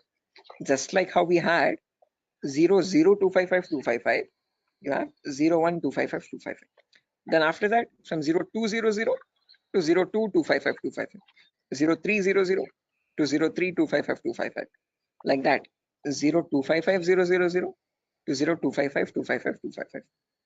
Now, whatever cycle repeated from the first IP 0000 till the IP 0255, 255, 255, same cycle again repeats from 1000 to 1255, 255, 255. Same repeats from 2000 to 2255, 255, 255. Same from 3000 to 3255, 255, 255. Finally, from 255000 to the last IP 255, 255, 255, 255. Okay, so all I'm showing you is the progression of IPs. How do IPs change from one after the other? What is the consecutiveness of IPs? Okay, so if you wanted to get the total number of IP addresses, you from 0000 till 255, 255, 255, 255, it would be 255 to the power 4 because each cycle is repeating 255 times. So the total number of IP addresses would be 4.3 billion IPs. Okay, which is the number equal to 255 to the power 4. So with the other, yeah, the correct number of IP addresses would be 255 to the power 4. Hello, is that clear? Yes, sir. I understood something. Yeah. Okay, guys. Until this point, any questions, guys, for anyone? Again, do not get confused, guys. This is just to show you the sequence of IP addresses. In a real-time scenario, you would not need that anywhere. I'm just going very theoretically to get you familiar with the foundational concepts, like how IP addresses are built, how do they look like, what is the sequence of IP addresses, and so on. Going very basic. Okay. Sir, So. sir, you told. Hello. Yeah, Biswajit. Sir, you told that 4.3 billion IP addresses. That means, sir, I did not get it actually. That. Yeah. Again. How many IP addresses are there, Biswajit? If you remember, each octet is cycling 255 times. Okay, so this first octet, rightmost one, is going from 0 to 255. Okay, after that from 10 to 1255, again 255 times. So like that, each octet is cycling 255 times. So there are 4 octets now. So 4 octets in the sense 255 into 255 into 255 into 255. Basic permutations and combinations. Okay, and when you calculate that 255 to the power 4, you get the number 4.3 billion. Okay, so that is how we got that number. Is that clear, guys? Okay. Hello? Hello? Yes, sir. Yes, sir. I understood. Right. Perfect, guys. Now, my question to you guys is, in today's world, in the era of 2022, are 4.3 billion IPs sufficient? No. No, sir. No, sir. Definitely. Right, correct. Because the population itself is around 8 billion people, right? Close to 8 billion or 8.5 billion. 4.3 billion IPs are nowhere sufficient at all. Okay. Again, each person might use multiple devices in the network also. Okay. So that is why, to come up as a solution, they made these IPs into 2 different parts. Okay. Solution number 1 was they divided these IPv4 addresses into again 2 categories. One, something is known as public IPs, and there's another category called private IPs. Okay. This categorization, okay, or division of IPv4 into public and private IPs is known as NATing, network address translation. Okay, when they knew that this solution is also not working out, this might also still cause the IPs to go extinct, then they came up with another set of IP addresses known as the IPv6 address, guys. Okay, so not just IPv4, there's another version as well called IPv6 address, and these are 128-bit addresses. What we are seeing until now is just a 32-bit address. 128 in the sense 4 times the size, bit length size of IPv4. Okay, but in that you have trillions and trillions of IPs. Okay, not billions, but trillions. Okay, so we'll discuss IPv6 on a later date. Okay, but in today's class we'll end it with public and private IPs. So let's try to understand what these public IPs are and private IPs are. Okay, so public IPs are the IPs given to you by your internet service provider. So in our home, we might have different broadband connections. You could be using Act FiberNet or Airtel or Tata Docomo or BSNL. All these people are providing you the service of internet. Hence, they are known as ISP, internet service providers. Okay, they give you access to the internet by giving you a public IP. Okay, so to your home, you might have a router. Okay, that router might be getting a wire from the outside. Okay, that outside wire, that cable is nothing but giving you the public IP. Okay, so if you want to check your public IP, you could just go to the browser, and in the browser you could just search what is my IP. What is my IP? And from that you can find, you get an IP address over here. If I click on the first link in the browser, you can see I'm getting my FiberNet from Act Fiber Beam. My location is Pedawalter, Andhra Pradesh, Vishakhapatnam. Okay, so this is my public IP. This is the IP I'm using from my ISP to access the internet or to take the Zoom session. Okay, locally in my network, now I have multiple devices. I have my phone, I have my laptop, I have my smart TV, I have my smartwatch, and so on. So these devices internally or locally also need IP addresses. What they use in a local network, in an intranet, is known as a private IP. So private IPs are the IP addresses provided locally in a network. Okay, so this can be given manually by you, by the network admin, or they can be given automatically as well from a DHCP server. Now don't worry what this DHCP server is, we'll discuss about it in tomorrow's class. But one important thing to note is public IPs are used for connecting to internet. Private IPs are used in a local intranet. Intra is nothing but a local network, a small indigenous your house network or home network. Okay, so if I just draw this out to show you much clearly, let's say over here, this is my ISP. I hope the drawings are visible, guys. This could be my ISP, internet service provider. Okay, and I have my house over here in Vishakhapatnam somewhere. Okay, in my house I have multiple devices. I have my phone, I have my laptop, I have my smart TV, and I have my Wi-Fi router also. Okay, this router is getting a connection from the ISP outside externally. Okay, this is nothing but my public IP. Okay, this is the public IP part. Oh, sorry, public IP. Okay, on the intranet locally, now these devices, every device will be connected to the router internally. Okay, by giving the correct Wi-Fi router password. Okay, and these devices will get the private IPs. Okay, my phone will get one private IP, my laptop will get a different private IP, and my smart TV could be getting a different private IP. Each of them will be unique in a local network. Okay, so this is where public IPs come into play, and this is where private IPs are used in a local network. Is this clear, guys? Any questions up to this part theoretically? Hello? Public ISP, private. Okay, sir. Any questions, guys? Sir, actually, internet, just. Yeah, internet is what you connect to the World Wide Web. Okay, whenever you're opening up your browser and connecting to any public website, okay, that public website is nothing but the internet facing site.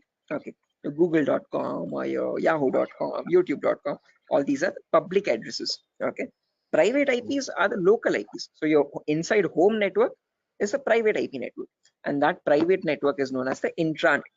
Okay, and this is the intranet, INTRANET. Okay, intra is nothing but local network, and this is the internet. Okay, is this clear, guys? Sir, Any I questions have or a doubts up to this? question. Yes, please go ahead, guys. Sir, why they have been given private IPs, like they are also connected with internet somewhere around? Okay. So like why they have been given private IPs? They should be public, right? Which ones? I didn't get your point. Who's Like asking the question, guys? the devices which are in the home, they are in private IP, right? So somewhere Yeah. around they are also in connection with the ISP. Mhm. So they should Okay. be public, you know. They should also be public. Yeah. So good question. Tripti, I guess. So whenever now let's notice over here. Let's say I have one phone over here and I have my laptop over here. Okay. Let's say my brother's using my phone at the moment. Or let's say this is my phone. I'm browsing Facebook from my phone. My brother is using his laptop and he's also browsing Facebook. Okay. Now each of them, when they want to connect to the internet, okay, they will use the public IP. One, let's say this public IP is something like let me draw this out. Yeah, annotate.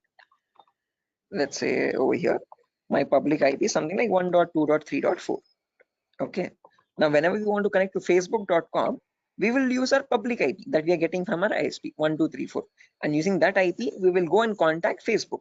And from Facebook, we will load our pages, internet or our Facebook feed or whatever it is. Okay. Now, let's say I am also browsing Facebook. My brother is also browsing Facebook from the same public IP. Now, how does Facebook know how to send my data to my phone exactly and my brother's data to the laptop or computer he is using? Okay, up to public IP, it will reach a router. But from the router, how does the router know which is the device which is holding my phone and which is the device which is holding my brother's laptop? That is where private IPs come into play. Okay, because my phone has a unique private IP where I have my account and my brother's laptop has his own unique private IP where that system has its own private unique address again. Okay, so private IPs are used to identify a device in a local network and send the packets exactly to that device. Are you getting the point, Tripti? Yes, sir. Got it. Okay, so public IP is used to give you access to public services on the internet. Okay, but let's say in a local network, so when you're connecting to your Wi-Fi router to access facebook.com, your packet from your phone will always reach router first. From the router, so sorry for that, from the router it goes to Facebook server, public server. But when it is coming, when the response is coming back, it comes to router with the public IP. From that public IP, how does it know where to go? How does it know which device to connect? Because in your same Wi-Fi network, there can be many devices, multiple devices at the same time, right? For that local network connection, there is where we'll be using the private IPs importantly in a local network to give identity to each device in a local intranet private network. Is that clear, guys? Yes, sir. Right. Sir, I have a Perfect. question. Yes. Sir, can we change a private IP address by ourselves? Yes, you can. Private IPs are in completely your control, and you can modify them according to your choice. There was another question in the chat. But why you be subnetting?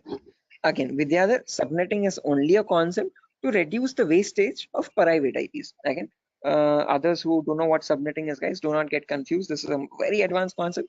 We don't need to go into that depth of networking. Okay, but subnetting is where you can divide one class into multiple classes. So Vidyadhar, just to give you this answer, okay, others, just ignore this. Okay, this is you could say gibberish for you for the time being. Okay, so Vidyadhar, let's say I have 50 devices in my network, but I'm using class C. Okay, so now if I have my let's say in my organization there are two departments, one is accounting and one is sales. Okay, accounting needs 50 IPs, sales needs 50 IPs. Okay, the smallest class I can use is class C address, but in class C we can connect 255 devices. So if I remove 50 IPs from that, remaining 150 how many remaining 205 IPs are going wasted over there. So what I can do is I can break that class C into much more smaller subnets. Okay, so I can make it into two subnets where in each subnet I have again 122 devices. Okay, if I want, I can break that into 4 subnets again, where each will have again 64 IP addresses. Okay, so subnetting is just use when you want to break down smaller classes and see to it that you're not wasting IP addresses. Okay, so what I can do is I can break this class C into 4 subnets. Okay, with each 62 devices. Each. Yeah, with the other. Sir, actually, I have a question that it is not correct or that we are saying that we are wasting IP addresses or anything else, because sir, we have many IPs. We can use it. You can, you definitely can. Okay, but just to So then not why get confused, let's say, address are wasting? sorry, well, let's say Sir, you we have said, you have yes, sir. 255 different networks, guys. Okay, you have Yes, sir. 255 departments. Okay, so for each department you have allotted each network 192.68.0, 192.68.1, 192.68.2. Okay, like that, and in each network you're only using 50 IPs there. Okay, now let's say you wanted another department, 256th department there. Okay, now can you use any of the previous networks? Because all of them are already used up, from 190 to 168 network till the 256th network. Now, if you want to add the 256th network with another 50 IPs or 100 IPs extra, then what will you do? Is my question. Okay, sir. Okay. Are you getting my point? Yes, sir. Okay, so just like that, it's not like you're spending money or anything, or no, you're not what do you say, giving any charges for the IPs that you're wasting. Okay, but just so that you have more IPs, free IPs left out, which you can allot for future services or future uses. That's what I'm talking about, not wasting IPs. Okay, I guess this is Vidyadhar only who's asking the question. Sir, Tarzan here, sir. Oh, okay, Tarzan, sure. I hope this is clear. Sir, hello. Yeah, guys. Biswajit. Sir, actually, I'm unable to get the concept of private and public, because public, you are connecting to a public server like Facebook. You are, all are connecting to Facebook. So Okay. and they One are second. trying to Biswajit, access. stay on. Uh,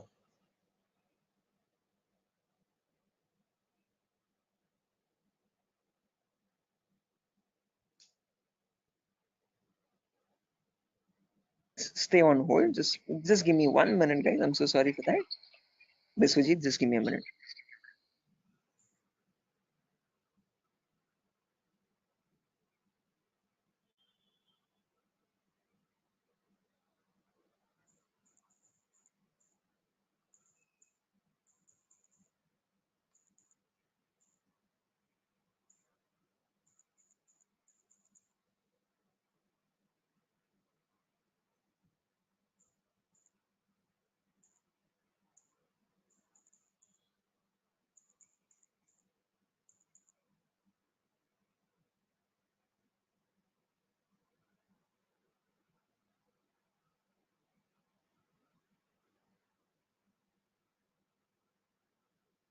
Guys, can you hear me now? I'm so sorry, guys. The Vinayaka Chaturthi thing.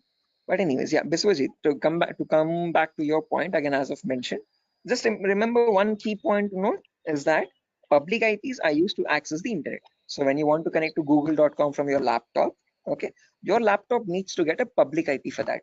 Okay, that public IP is provided to you by your ISP, internet service provider. As simple as that. Private IPs are used for a local communication. Okay, so let's say you want to share files from your laptop to your phone, okay, or from your phone to another phone in the local. okay, understood. So yeah, now when we come to private IPs, guys, again, I guess I was muted over there. As I've mentioned, if you have multiple devices in a local network, now if you want to share files or anything from one device to the other device, if you want to share files from your phone to your laptop, or from your laptop to another phone or so, Like, okay, you don't need public IP, you just need private IPs over there. look, I understood. So means like there is one IP that is public to all, and but for that against to public IP there is also private IP to work internally for the Internally, exactly. For internal communications, you have the private IP. Okay, for external, for connecting to a public service, there you would need a public IP. Okay, is that clear, guys? yes. Right, perfect. Sure. So yeah, again, that's that for today's class, guys. Nothing further to discuss. Okay, Hello. you're already Hello. past. Yeah, Prasad. Yeah, so sorry to ask you like this, sir. I have joined, half an hour late to the class, so I want to know the index. No worries, Prasad. I actually myself started the class 20 minutes late today, so I'm pretty sure you haven't missed much. Okay, but let me share the index as well, just since you have asked. I have shared this in the demo session a couple times earlier. I hope you have attended the demos as well. If not, No, once. no. Okay, no worries. You can access that from Durgasoft's official YouTube page as well. This is the course content, guys. Okay, so we'll have a few introductory classes first, basic networking concepts, Linux and Windows commands, Windows Server configuration, virtualization, how to install Kali Linux. After all these introductory concepts are done, then we'll go into the advanced concepts. Okay, gaining access, malware attacks, network penetration testing, web application pen testing, basic cloud security, all that. Okay, so if time permits, Prasad, please go through the YouTube demo tutorial so that you have a much better picture. In the demo, I've explained what are topics that we are discussing in the course, what we'll be learning out throughout the course. So it's much better if you go through the demo once time permits. Okay, thanks for sharing information. Sure, definitely, guys. Again, guys, I'm gonna end the session over here for now. Before I end, I want all your email addresses. Can you please drop it in the chat box so that I can share this notepad file with you? You can go through the notepad file when time permits. Okay.